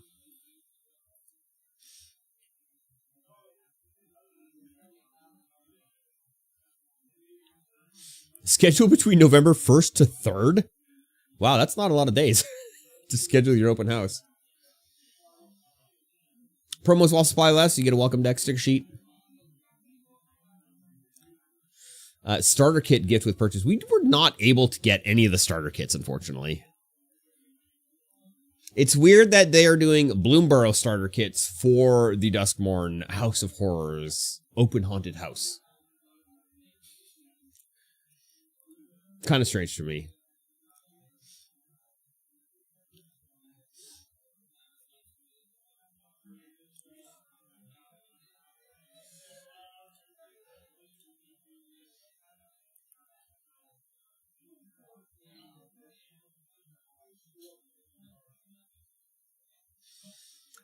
Do we have any Bring a Friend promos left?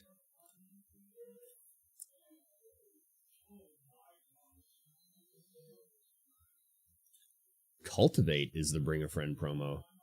Is it? That doesn't seem right.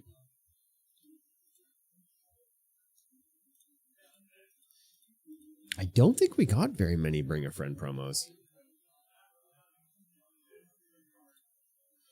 Of course Nick's there. Of course Nick's there.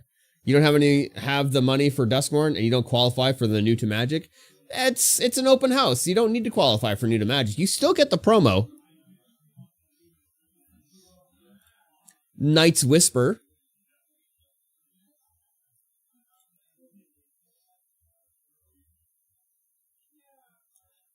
There are a lot of people currently packed up at the till. We need to open up the second till.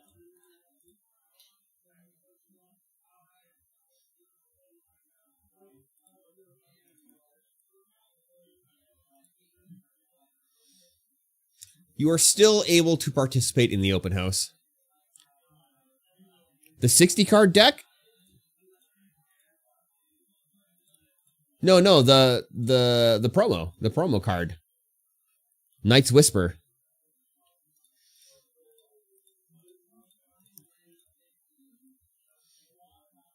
Welcome decks are only available to new players.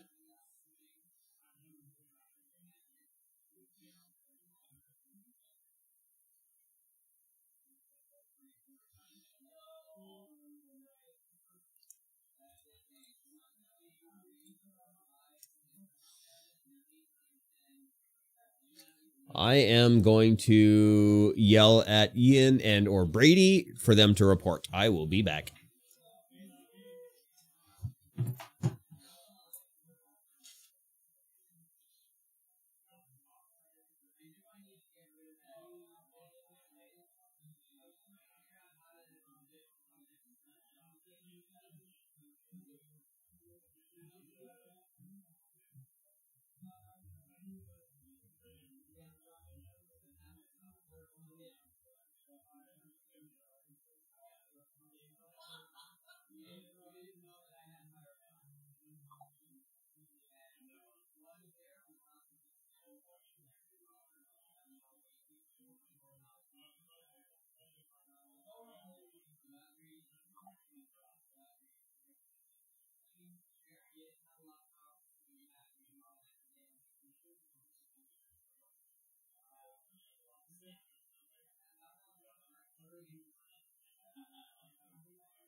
You forgot about that? How much on your mind this week?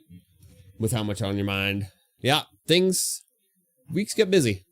All right, I just calculated the standings. So round 3 pairings are now up. We are going to have Matt versus Kevin. I was expecting Brady versus Matt, but I guess that's how it goes.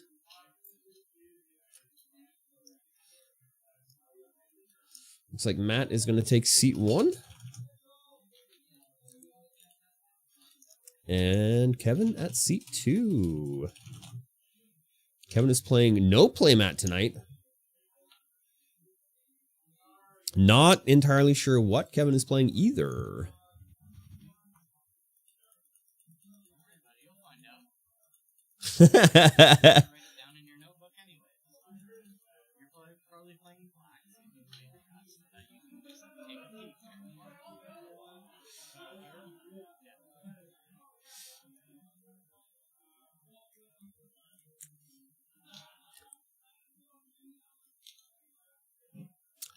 Looks like no one's going to start the round timer, so I will start the round timer.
All right, just starting the round timer there. Matt and Kevin already starting. We have Matt with a Restless Cottage. Kevin has 2 lands on board and a Inquisitive Glimmer. Inquisitive Glimmer is a 2/3 for 2. Enchantment spells you cast cost 1 less to cast, unlocking costs unlock costs you pay cost 1 less. That is a bit of a mouthful. Matt's gonna go ahead and play out a swamp and a deep cavern bat hitting the field.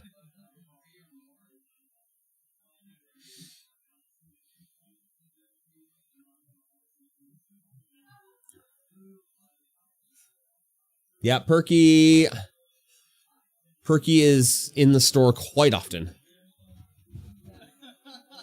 You're so mad that I called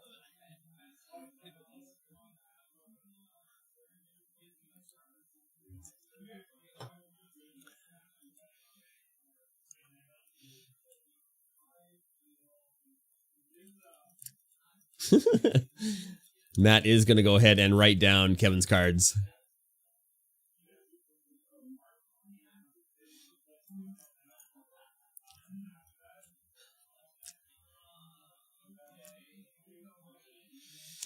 I mean, it's good.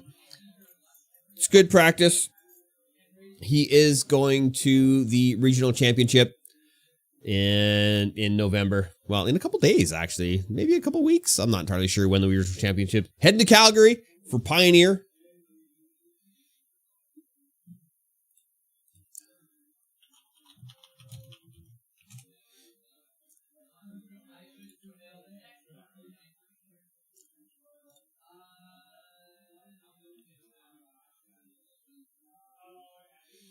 The Pioneer metagame. Metagaming Pioneer. Well, at least there's more reason to dig out those old decks and come play. He definitely does do non-magic things. Silent Hall Creeper hitting the field for Kevin now.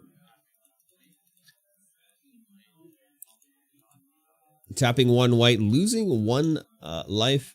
Dollmaker Shop. Whenever one or more non-toy creatures you control attacks a player, create a 1/1 white toy artifact creature token. 2 damage coming across. That's one format you know nothing about. Yep, I'm not well versed. This is a 1/1 toy. The find stores and events wherever you are. Localwizards.com. Locator.wizards.com.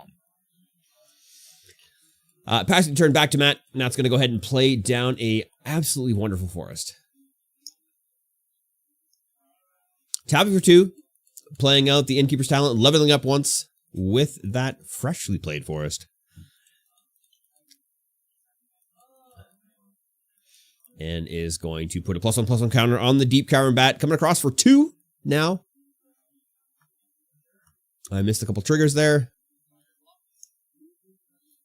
Kevin goes down to 16 and passing the turn.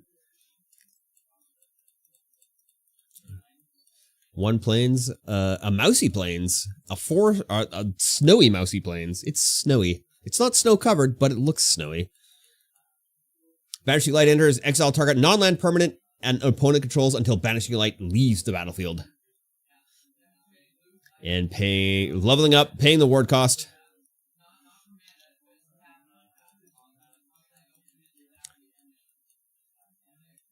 Four damage coming across.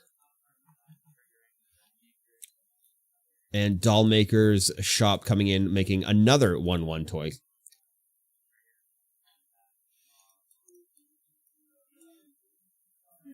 Well, here's the thing, Bonnie. This is the view you might be seeing, but this is the view I am seeing right here.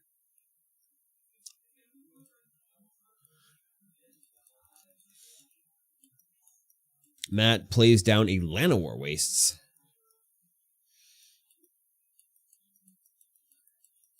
Playing out a Mosswood Dry Knight and a Caustic Bronto at the same time. Combat happening. He's going to go +1/+1/+1/+1/+1 on the Caustic Bronco. That's only 1/+1/+1. Kevin now taking his turn, untapping. He's going to stack the tokens because he doesn't have enough tokens. I don't just play Magic, I am Magic. I haven't played Magic in forever. I'm too busy doing work. It's not fair you have the advantage. I do have the advantage, which allows me to read cards because I don't know how to play Magic. I'm getting better at knowing all the things, but it's taking time. Before we opened the shop, I had not played a lick of Magic in forever. So getting to know the standard format, the modern format, all the formats that we played around here is a little bit challenging. But I feel like I'm doing an okay job at doing that. Tab for 2 now. And going to Banishing Light, Innkeeper's Talent. And he's going to have to pay the ward for that. Ian Minion Extraordinaire. He doesn't cast. He hasn't. Well, he casted once.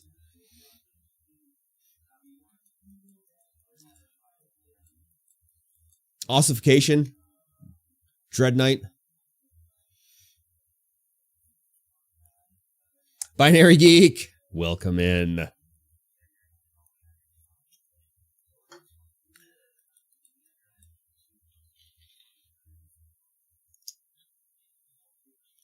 Hull Creeper getting 2 +1/+1 counters.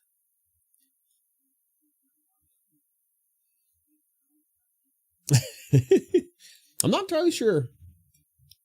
You think you terrified him that one time? I mean, you did. You made him a little gun shy, that's for sure. Although, whenever someone else comes in and starts punning it up, we're always like, "Where's Kevin? Where's Kevin?" Kevin will come in and shut this guy down.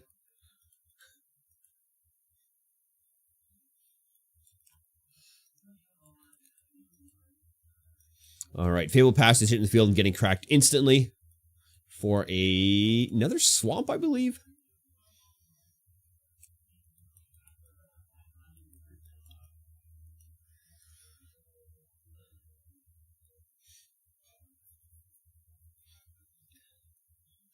It's actually very difficult for me to calculate damage sometimes because there are lands that do 1 damage if they tap for a certain color, but I have a hard time keeping track of that, and especially when they don't tell me that they're going to do that. Overlord of the Balamerk Hardcast.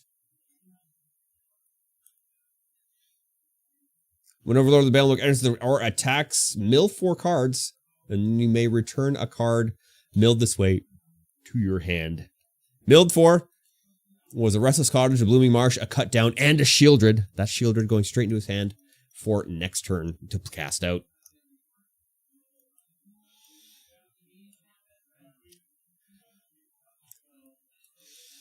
It's a little bit tricky, though. Kevin's got a lot of creatures on the field.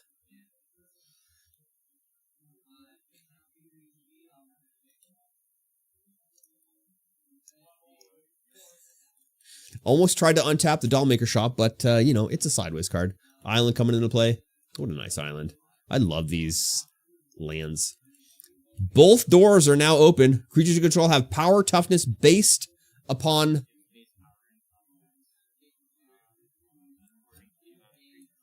Base power and toughness equal to the number of creatures you control.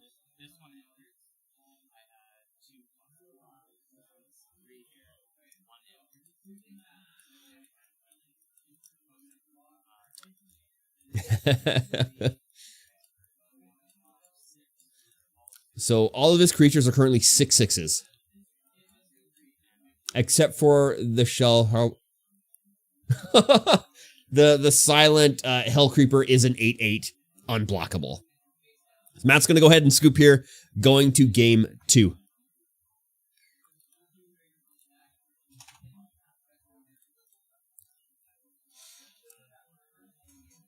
Bring your gargantuan squig off to paint tomorrow. Nice.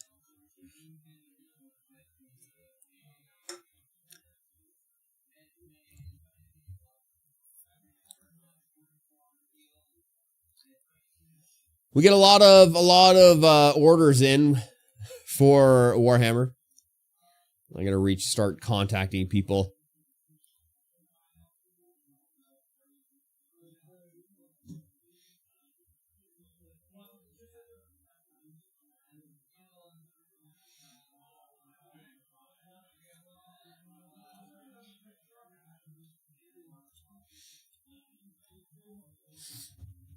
Sideboard time. Looks like Matt's gonna take out three or 4. Can't tell with the stack. There's 2 cards coming, 3 cards. Oh, 3 cards out, 3 cards in.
All right, let's see if any of our players mulligan.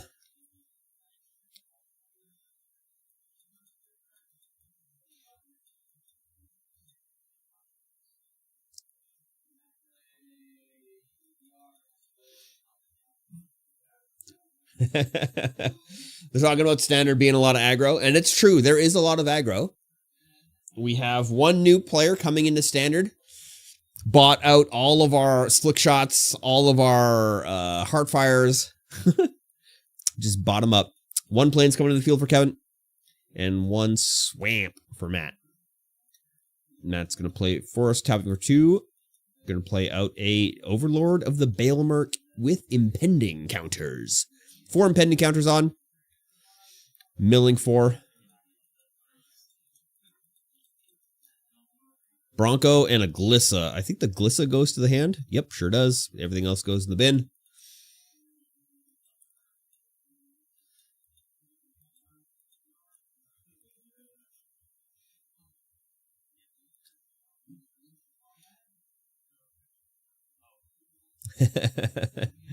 Matt didn't put it up to 5, put it at 4 because he knew he was just going to lose one right in the end of the turn there.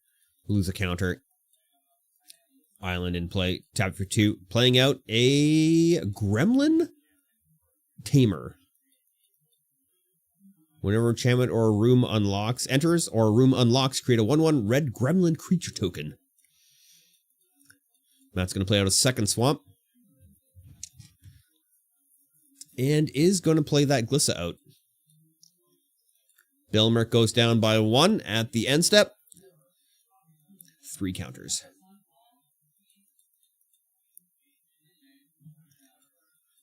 Planes on the field.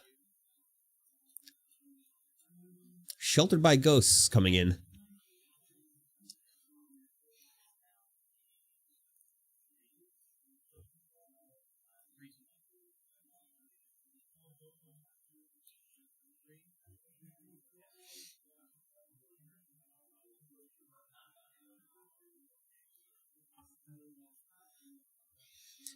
It looks like, I'm not entirely sure what Sheltered by Ghosts does, but it's turned the Gremlin Tamer into a 3/2 lifelinker. And also, absorbing Glissa. Look at that Gremlin. Look at this little guy.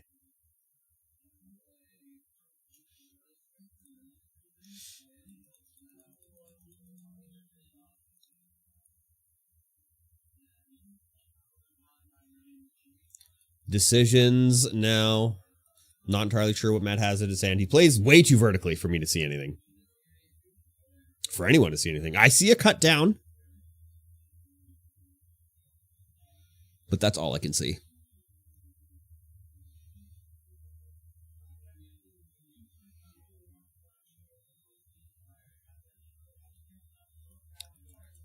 There it is.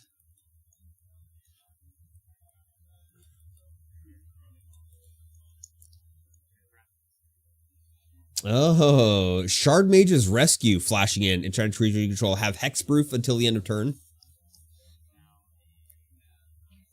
Oh, heck no, it just has hexproof.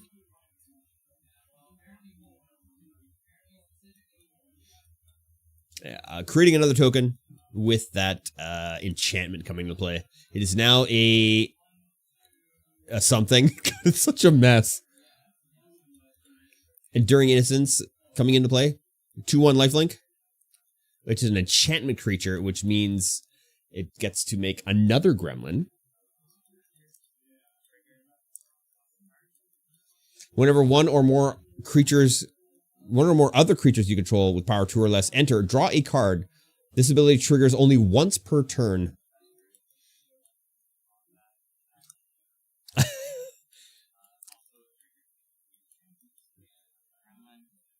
Holy. Ethereal Armor hitting the field. Enchanted creatures +1/+1 for each enchantment you control and has first strike. Triggering, because of the enchantment, it triggers the Gremlin tutor to put another gremlin onto the field. Come across with 8 damage or 10 damage.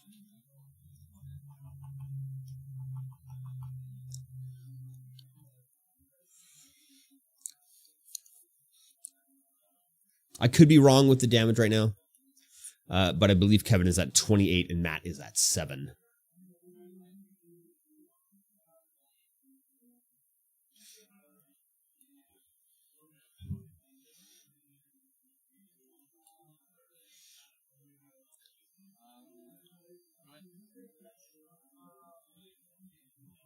Passing the turn back to Matt. That is another Llanowar Waste. Tapping for 2. 3. Glissa Sunslayer coming back out. This could save him. Snack boy! How is it going today? I'm terrible at math. Absolutely awful, my friend. And a Mosswood Dread Knight coming out. End step. 1 counter on the Overlord of the Baelmerk. This is going to get a little bit spicy for Matt now.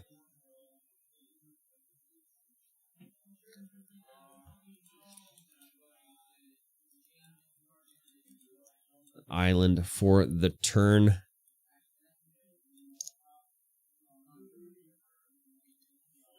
Got any of those Final Fantasy MTG cards? Nope, they haven't been released yet.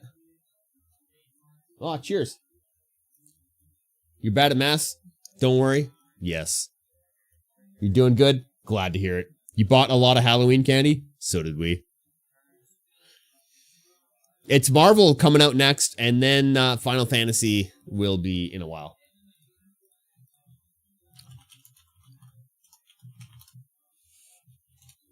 Let's find out when they're actually being released. June 13th, 2025. That is going to be the game. 2-0 for Kevin. It's a pretty good deck he's playing. Pretty good deck. Unfortunately, Matt did not pull any of his big guys.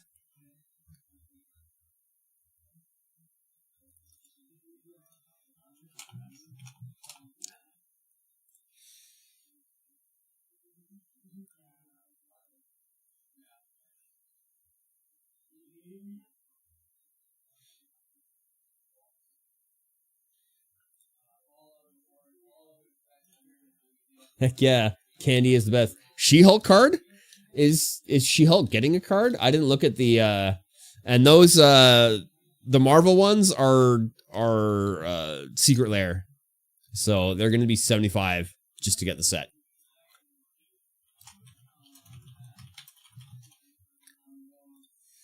I don't know who is in here. Ooh, Avengers Tower. Black Panther.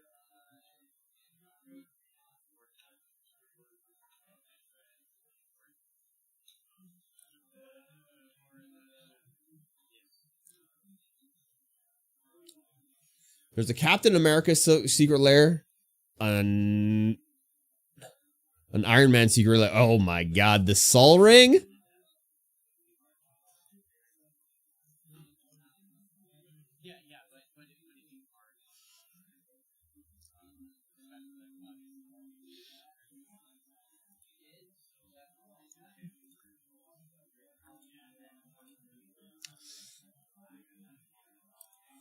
All right, let's go over here. Let's go over here. The struggle is real. Marvel doesn't come out. No, Final Fantasy doesn't come out till next year. Marvel comes out sooner than that. We get Avengers Tower, Black Panther.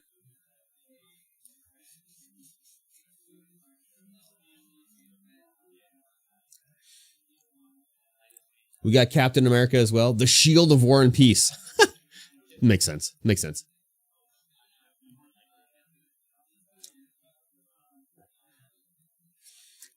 We have Iron Man. I love the Sol ring on the Iron Man. That's really cool.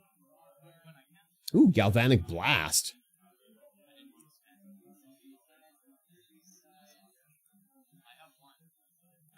Storm.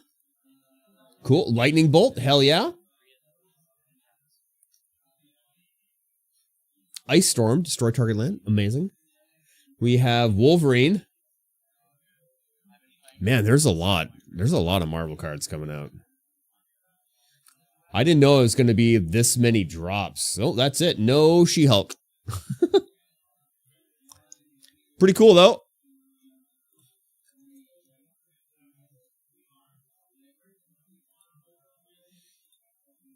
Pretty cool. You want Storm or Black Widow? Yeah. 2025. June of 2025 for Final Fantasy. Any spoilers? Probably not yet.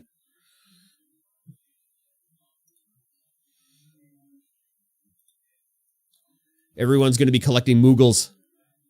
It's going to be multiple? Yep.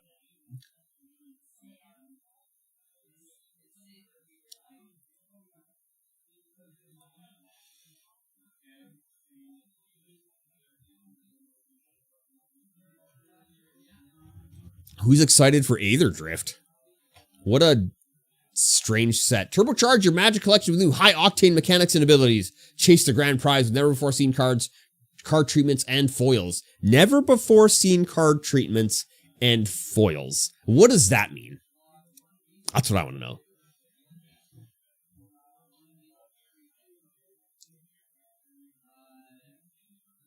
If they do some kind of racing mechanic, well, I mean, they have to do. Like the Commander Party is definitely going to be some kind of racing mechanic.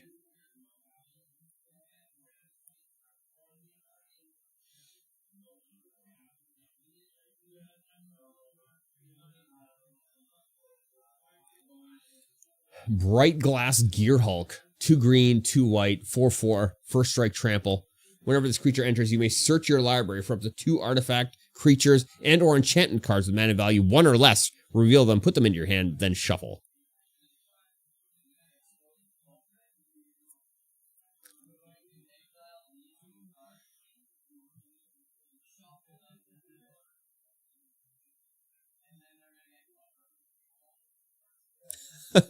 Earth Rumbler for 4. A 7/6 for 4 artifact vehicle with vigilance and trample. Exile an artifact or creature you control from your graveyard. Or no, exile an artifact or creature card from your graveyard. This vehicle becomes an artifact creature until end of turn. Crew with 3. That's silly.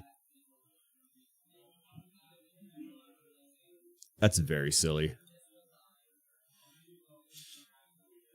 So if you look down there in the corner there, you see Garion and Donovan playing a game. They're not playing Magic the Gathering. They're playing One Piece, the card game. Looks like we're going to be bringing in One Piece.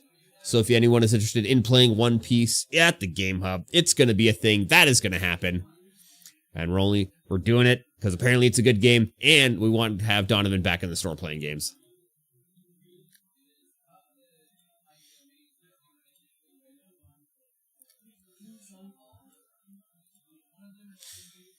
All right. It looks like Brady has beaten Mitchell 2-1. Braden has beaten Ian 2-0. We have Alex and Duck still playing. Aaron and Jesse. Ben and Bruce still playing. Ben and Bruce. They're playing mirror decks, I think. They're playing Valgavoth. It's wild that I gotta go see what's going on out there, because normally Normally Ben's sitting at head table for a while. One Piece.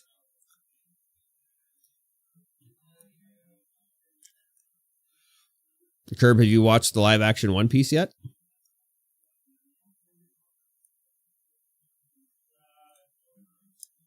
Dominic is watching and says, bring the flesh and blood. Bring in flesh and blood. We have flesh and blood in stock. We actually ran a flesh and blood draft the other day.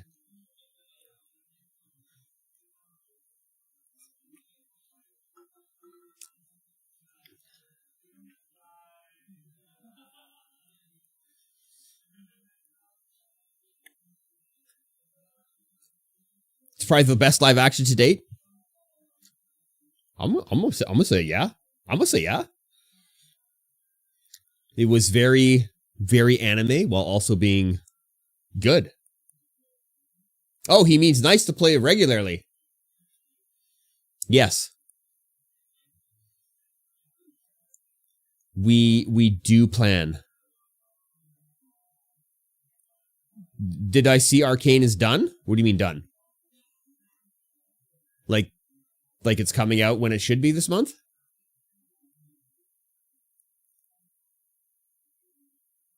Shout out, if you ever visit, I'll have to teach you guy. Next season did it, no more.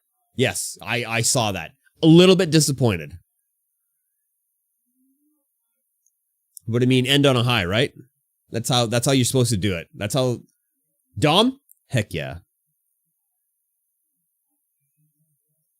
Yeah, do it. I mean, I know a little bit. I bought a couple Blitz decks and we learned a little bit, but I'm still confused by some of the things.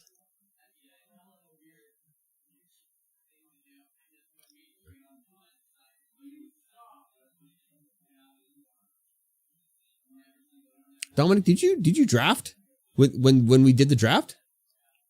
Different series, similar style? Yes. That'd be good. There's a lot of characters we didn't get to see.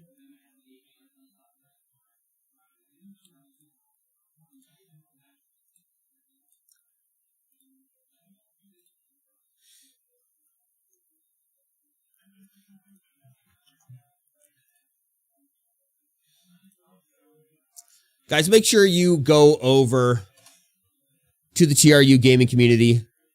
They are doing a 48-hour Extra Life charity stream right now. Make sure to go over there and show some love. We will be raiding over there after this Magic the Gathering event.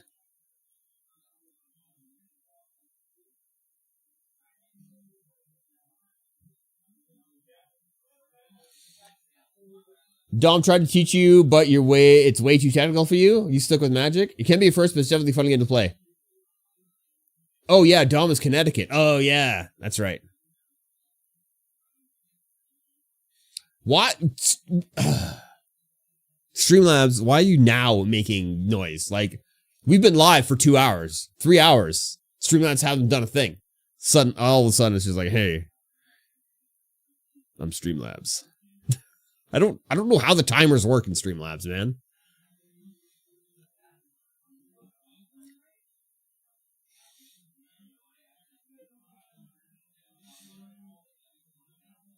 I really don't know.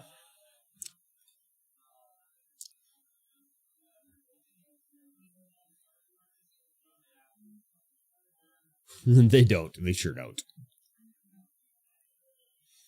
Like, just like every timer just went off at once. It's like, just space it out, man. Just space it out.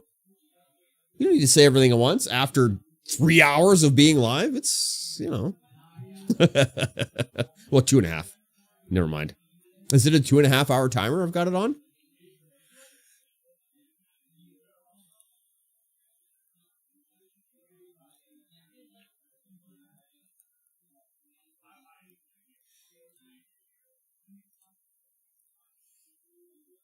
All right, looks like Jesse has beaten Aaron 2-0, just reported. There's 19.5 minutes left in the round. We have 2 games left.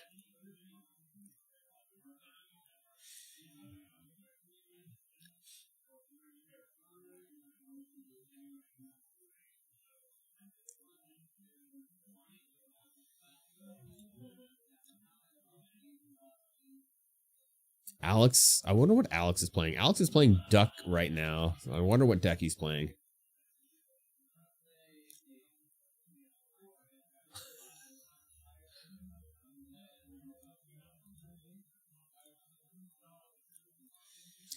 Yep, join the Discord. Do it. Get in there.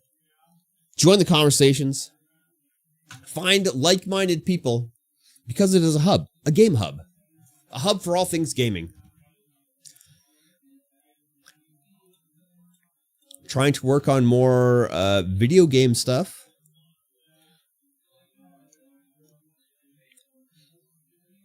I will probably hop in the Discord later tonight after we're closed and play some PvE Tarkov if anyone's interested in joining me.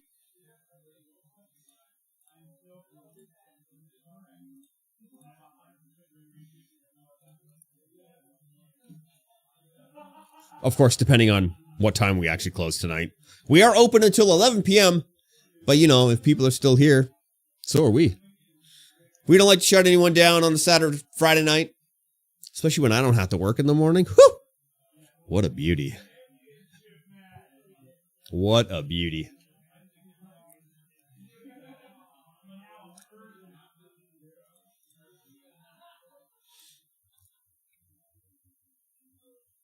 It is Duskmorn open house tomorrow. So make sure you guys are coming in to play some games, register, get your promo. And also, if you want to learn how to play Magic, tomorrow is an opportune time to come down and learn how to play Magic. We have decks that we can give away to those who are new to Magic and are interested in learning. While supplies last, of course. Old school, the party just starts getting good at 1 a.m. I mean, that's when the that's when the prime DJ comes on. What's my other what other job do I do? The job that pays the bills right now. The job that pays the bills is a project manager for a telecom company. We go around installing fiber optics to all the peoples of the lands, because fiber optics is where it's at. If you don't have fiber optic internet, it's just not good. You gotta have fiber. In fact, we put fiber into the building that we're in many years ago, like 8 years ago. Tell me you don't make money with the hub? I don't draw a paycheck from the hub, no. We want to get through to close to starting phase 2 before I start drawing a paycheck from the hub. We want to make sure that we have enough stock and inventory and all the things that we want before I start drawing a paycheck. If the social media starts taking off, if we get a lot of donations here, get a lot of subs, get a lot of people on the Facebook, on the YouTube, on the TikToks, then yeah. For sure. But as of right now, we're working 80 hours a week doing both jobs. You went to the Rock Horror Picture Show last night and the showing ended at 10:30. Went to a dance party until 2 a.m. It's an investment? Well, I do own the place.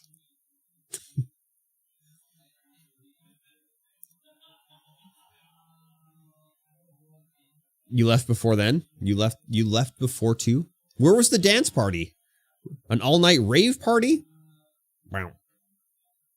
I can't do a bass kick right now for whatever reason.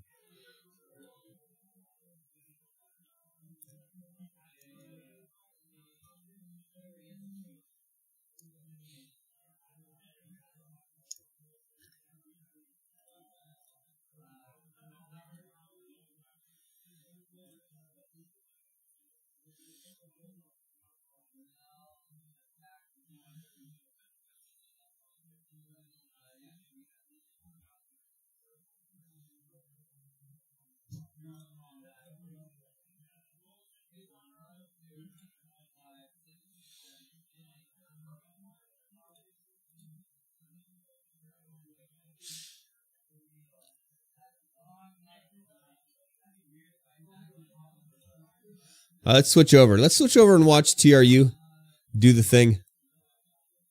Candy ravers are so last century. They sure are. They sure are.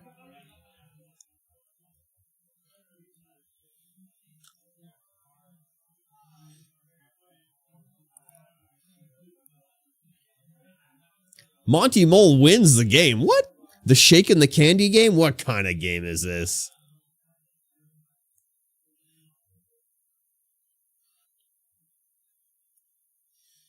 The 48-hour streamathon, Extra Life charity by the TRUSU gaming group, community, bunch of legends. Darth Pac-Man is in there doing the good thing. You know when old Cactus Jacks was on 5th and Lansdowne? Yes. What is it called now? I don't know what it's called now. It's something, but not entirely sure. Darth Pac-Man is stinky. And then the dance party started about 11 till 2. That's just going to the bar. Well, I'm not going to search on there because that is broadcasting that. So we're going to go here. Is it the level? Is that what it's called?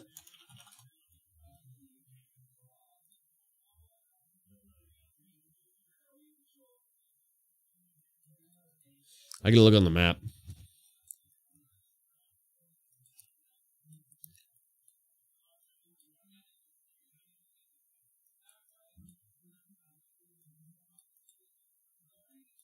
Night Shift on 5th. That's what it's called.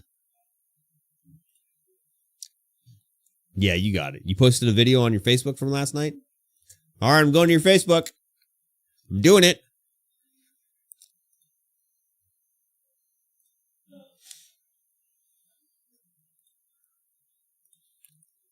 I'm searching Facebook.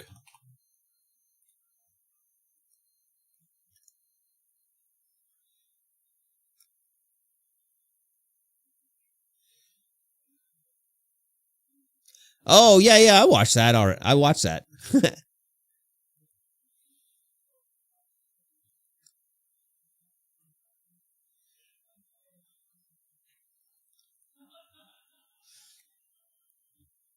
Was the screening at the level? Or night shift?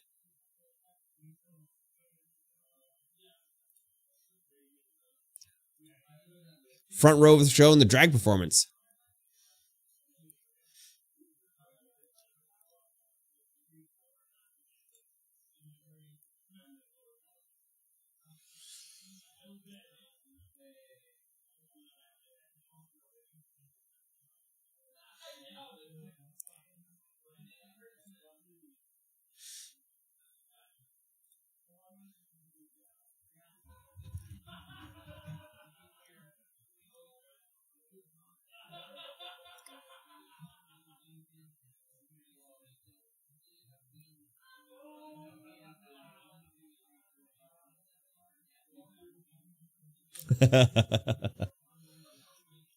It looks like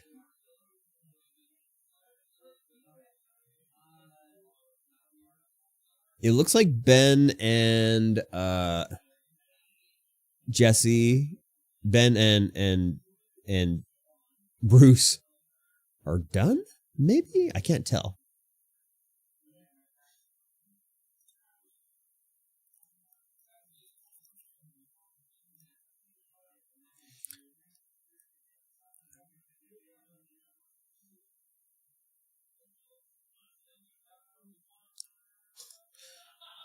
Right by the stage, host was a drag star who was shouting out comments and trivia all throughout the show and walking us through the props all night. And you got home with rice and confetti all over you.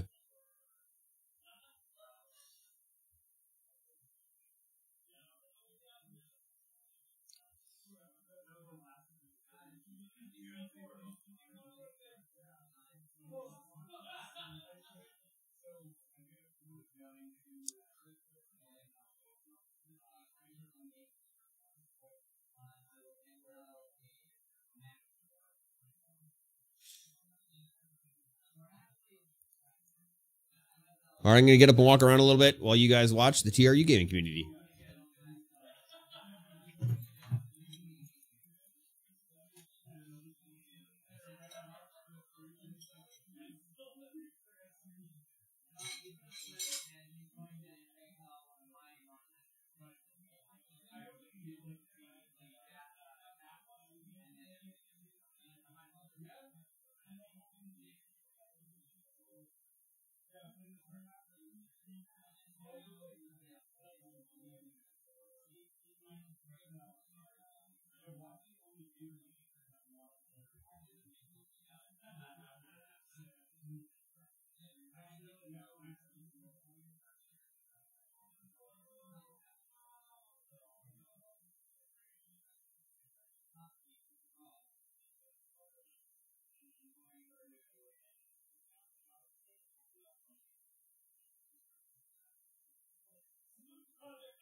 All right, ladies and gentlemen. Round 4 pairings are now up. The game they're currently playing is Mario Party.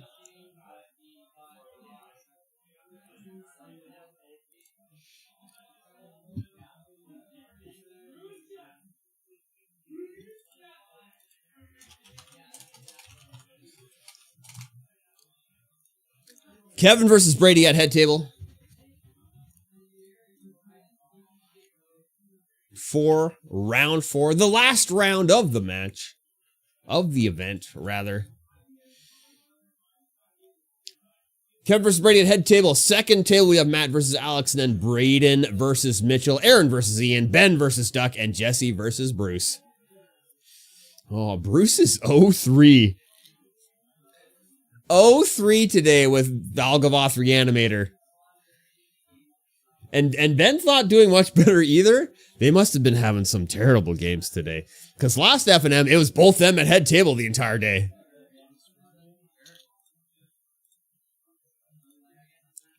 It's the final countdown.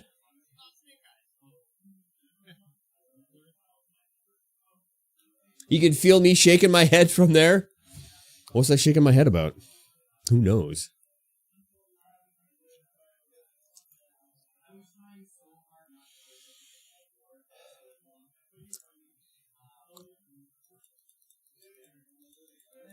Kevin is keeping. Brady is also keeping. I am going to go ahead and make sure the round timer is starting.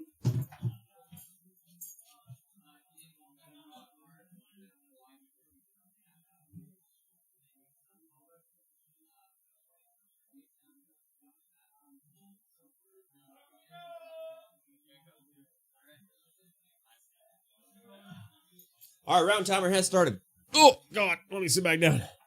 About the rice and confetti comment? Rice and confetti. One.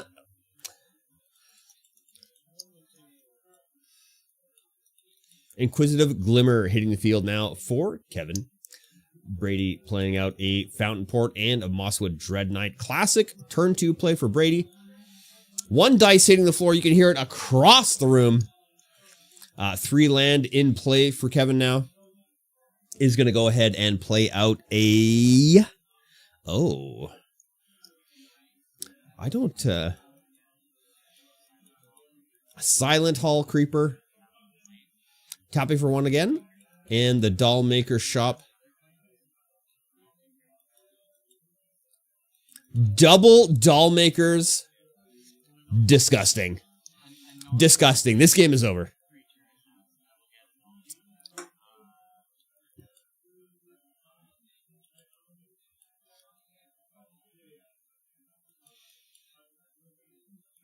What a disgusting turn 3 play. Absolutely disgusting.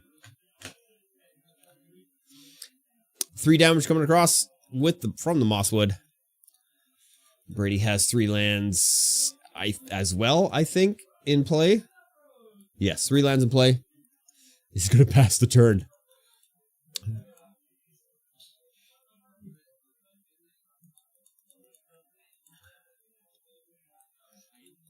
Four lands in play for Kevin now. Playing down another Plains. Going to tap for 2. And Enduring Innocence coming into play as well. What a disgusting deck. 2/1 lifelink.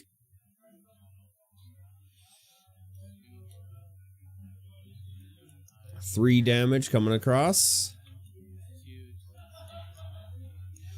2 toy dolls coming into play. Enduring Innocence triggers, drawing a card. Drawing another card from the Silent Hall Creeper. Seems good. Passing the turn back to Brady. Brady draws. And Tranquil Frillback. 3/3 dinosaur for 3.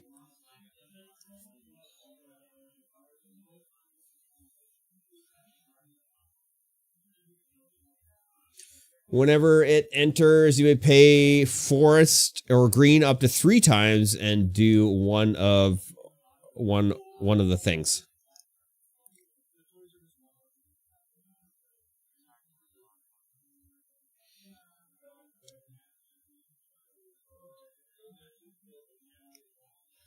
Brady gets rid of the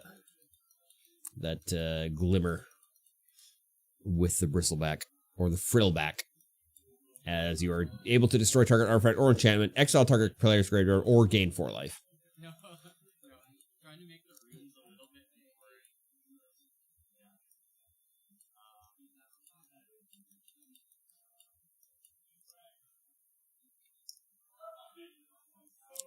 Tapping for 3. Another Enduring Innocence hitting the field, triggering Enduring Innocence to draw a card.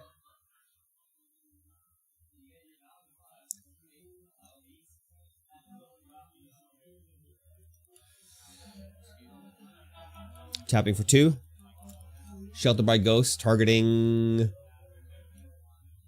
the Frillback.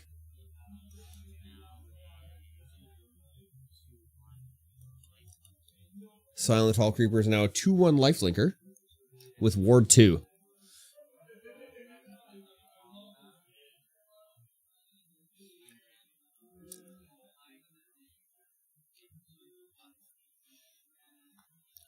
Hall Creeper coming across for 2 damage.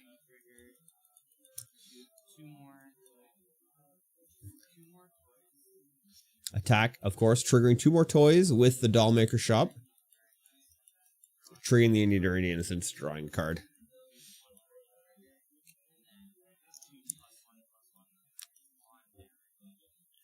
And is going to put 2+1/+1 counters from the damage done by Silent Hell Creep onto Silent Hell Creeper. Brady's going to call it next game. He's going to scoop right there. That opening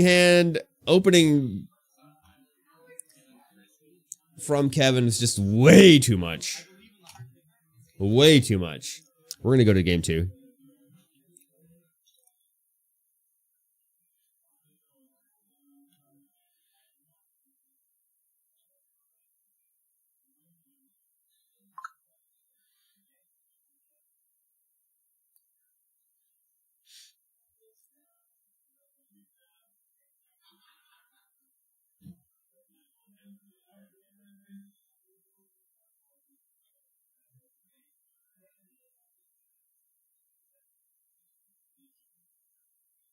That's what happens when you play the K-Town. The K-Town? The K-Town kick?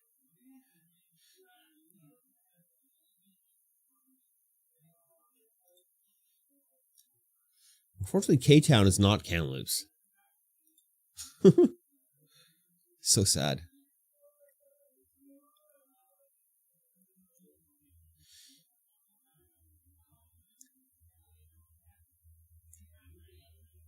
K-Town?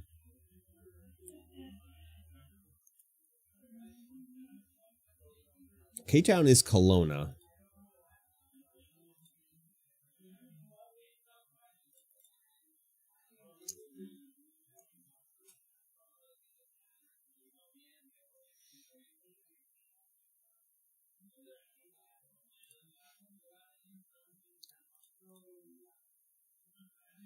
Do we have to go to 4? Do we have to go to 4 caffeinated beverages? You live in a small town with a K? The K-Town?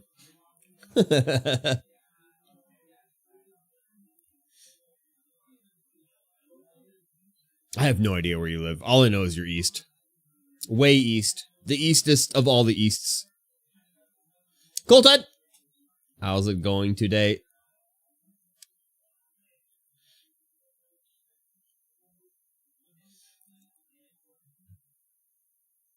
We're more expensive than Kelowna to live? What? What are you talking about? It's no way.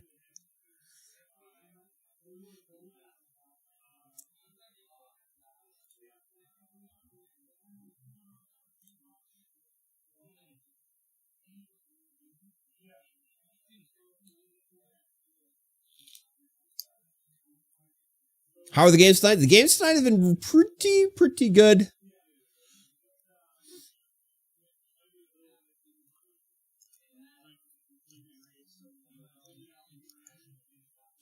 Kevin is romper stomping right now. He's playing Enchantment Toy Deck.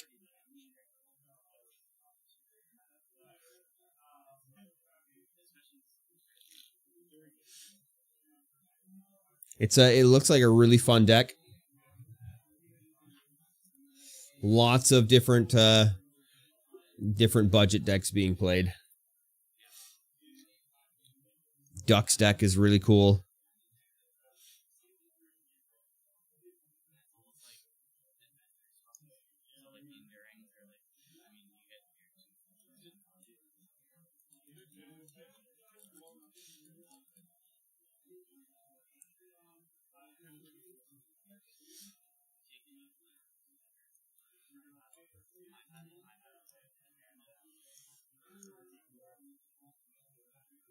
Discussing strategies from the last game. they are doing. Oh, Kevin's boxed his deck.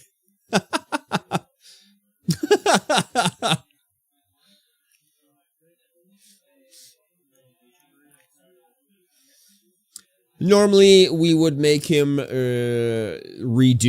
unbox his deck and redo his hand, I would imagine, since that's kind of, you can kind of mark your deck like that. Optimistic Scavenger coming into play.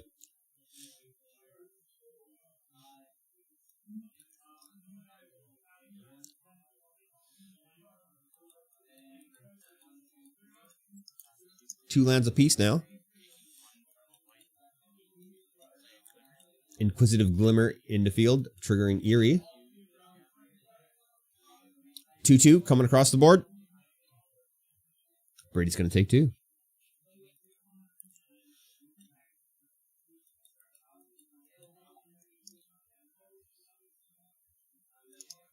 We're playing some Valheim.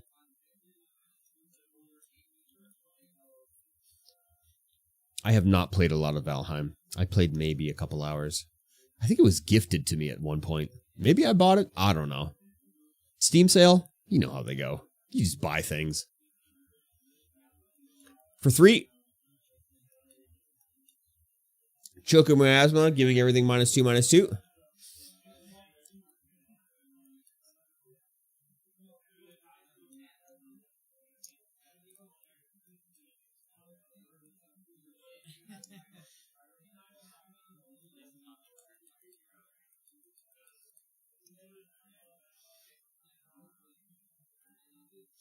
We haven't seen any red aggro, any of the Heartfire heroes or anything like that tonight. I mean, Kenny's not here tonight.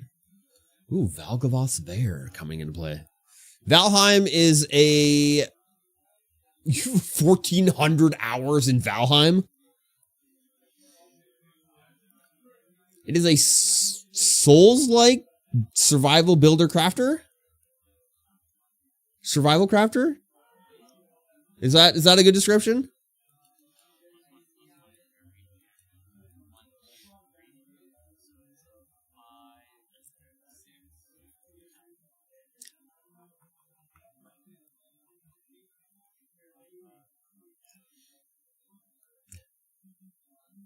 That may be more time than you put in an MTG. No, it's not, Corey.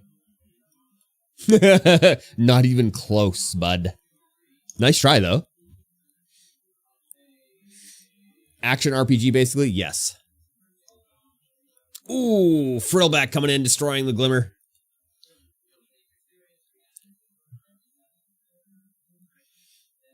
Passing the turn back to Kevin now. Island hitting the field.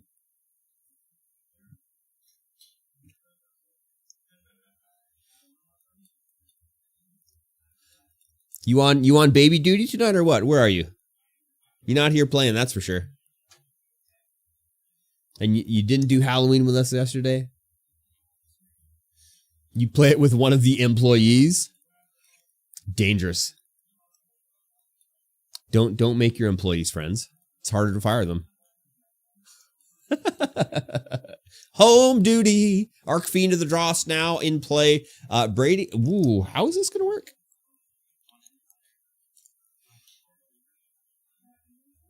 No, it's not.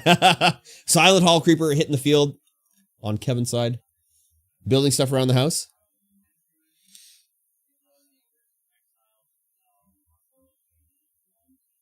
I'll just let you fire them. Fired. Ooh, he ossifies the Archfiend. Paying full price.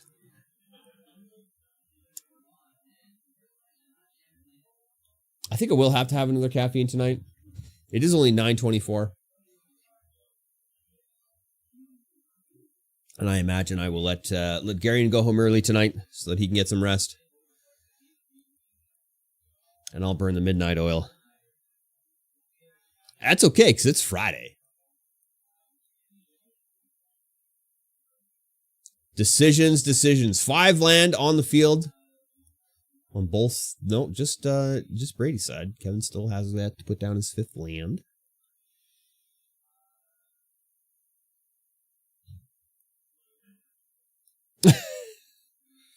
Well, I'm glad to hear it, Corey. Oh, choking miasma coming out again. Giving everything -2, -2.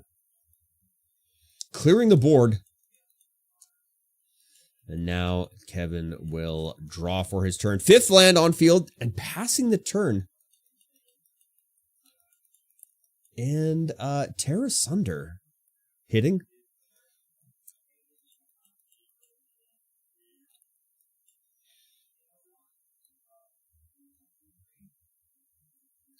Archfiend of the Dross.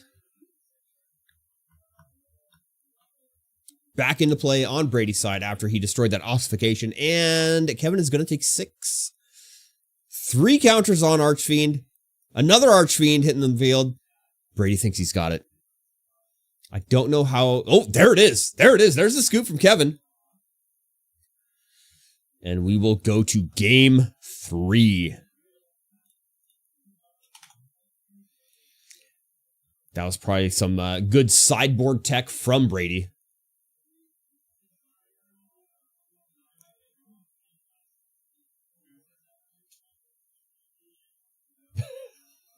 You got jazz hands going on? I got jazz hands. You got the jazz hands. It's been some good games. Good games today. Yeah? Yeah. I love Kevin's deck. Yeah. What's Kevin playing? He's playing Glimmer Enchantments. Glimmers and sick. Enchantments. With toys and stuff. Doors. It's awesome. Yeah, it's Bruce's deck. He's very proud. Is it Bruce's deck? Yeah. Oh, nice. Yeah. Yeah. Why does Bruce play this more often? It's a cool as frig deck, man.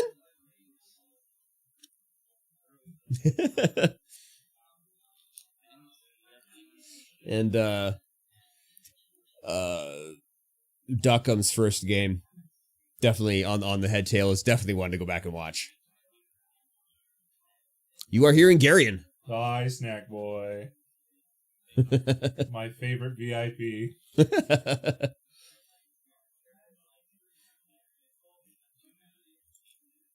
Oh, he does have VIP. Look at that. Yep. I think he's the only VIP.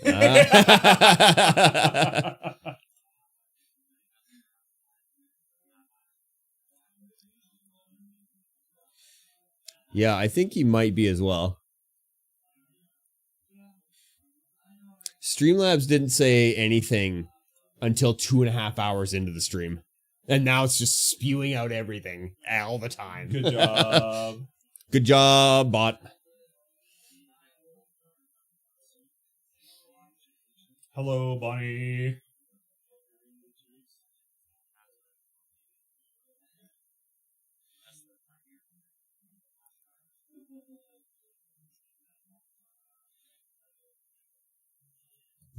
Unfortunately, Pioneer. It looks like Brady keeps this hand. He's got a Caustic Bronto and a Mosswood in hand. I'm not entirely sure what Kevin does, except he keeps boxing his deck. This goes to show you don't need good deck shuffling etiquette to be good at the game. Right?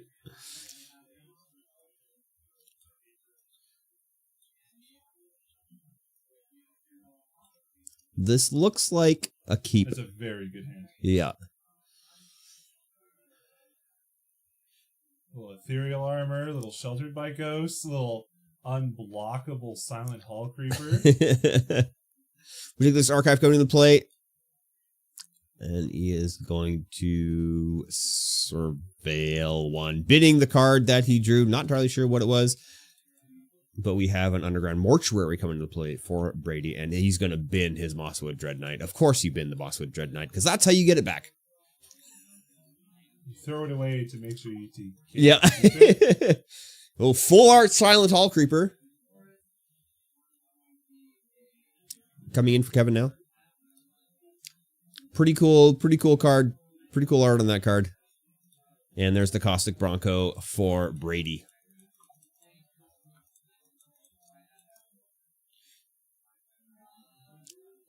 Who's taking it? You going black green? Yeah, it's very close. It all depends on how Kevin plays this out and what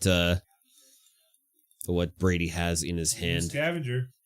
Optimistic Scavenger hitting out. Sheltered by Ghosts going on to... Gets rid of the Bronco. To the Silent Hall Creeper. Counter. 3-2 card. Going to be coming across the field really quickly here. There it is. Sheltered by Ghosts, MVP of the set. Like uncommon, but probably the best card in the set. Oh. It's absolutely disgusting how good that card is. It's removal, it's buff, it's everything. It's lifelink. It's Why does it lifelink? give lifelink? Who knows? But it's there. And ward. And ward, yeah. It's ridiculous. For how much? 2? Yeah. Seems good. 1 and a white. Yeah. You know, not bad. Yeah. So did Kevin draw a card there? Is that what he decided off of his Hall Creeper? I don't see any more counters on him, so... Yeah, he must have drawn the card. Although he could have done the counter on him. No, the counter came off of the... the Optimistic Scavenger. Yeah. The enchantment came down, the Sheltered by Ghosts. So he must have drawn a card. It's pretty good. Oh. Little Ethereal armor. Ooh. Another counter from the Scavenger. Oh, Another double ethereal armor. This is looking This is the game. bad That's for it. me. It's not looking good. So it's 6, 9, 10, 11 lifelink. Oh.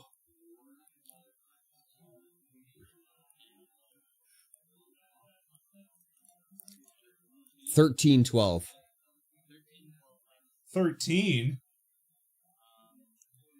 Oh yeah, the Hall Creeper's also an enchantment. Yeah. 13, 12 lifelinker. Disgusting.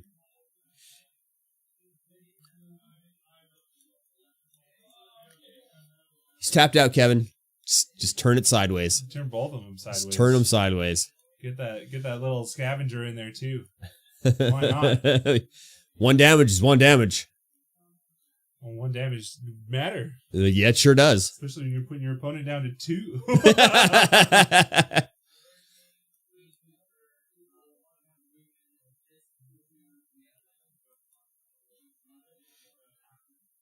Yeah, there's a boy. Hammer smash face. Down to 3.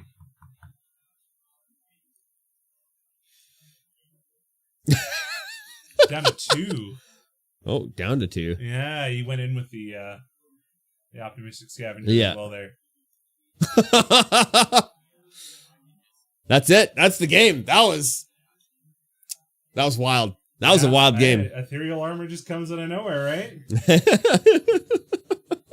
Absolutely disgusting.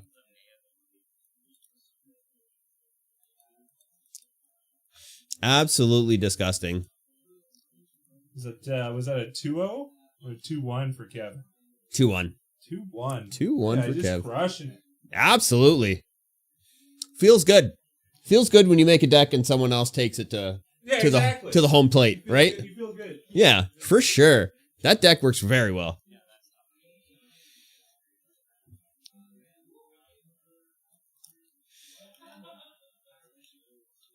All right, let's see if this thing's going to work. Is it going to work? We're going to get a camera? We sure aren't. Sure aren't going to get a camera.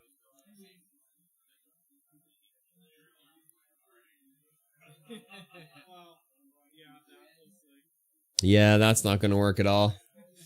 Well, that's going to be the event, ladies and gentlemen. I don't think we're going to stay and figure out who was in second, third, and fourth right now. We still have 26 minutes left in the round. I don't know if we need to figure it out. Kevin taking first. Brady is going to maybe take second.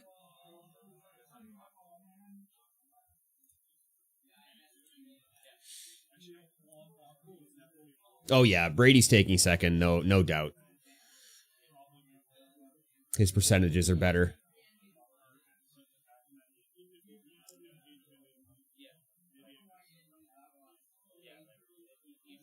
Matt and Alex, not entirely sure how that game is going to go. But yeah, that's going to be it for here. You're just going to look at this stupid camera not working thing. So let's go over here. Let's go over here. Don't forget, tomorrow, ladies and gentlemen, is the Duskmorn open house. Come down, play some games, get a nice promo card. Plus, if you're new to Magic, you're gonna get yourself a free deck, and you're gonna get taught by probably Ian, because he's a good teacher. So it's gonna be definitely a fun night tomorrow, or fun day tomorrow. We're open 12 until 11. So lots of time to come on down and play some games at the Game Hub. We're gonna go ahead and raid out. We're gonna raid the TRU SU Gaming. They are doing a charity event, so make sure you guys go in there, give them a follow, maybe donate some money to a good cause. The raid has been created, so thanks everybody.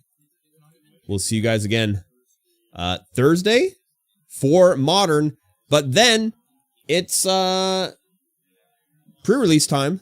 So we won't be doing any streaming. Maybe, depending on how many employees we got on, we might be able to stream the Friday night constructed event or the sealed event. But yeah, thanks for everybody. We will see you guys later.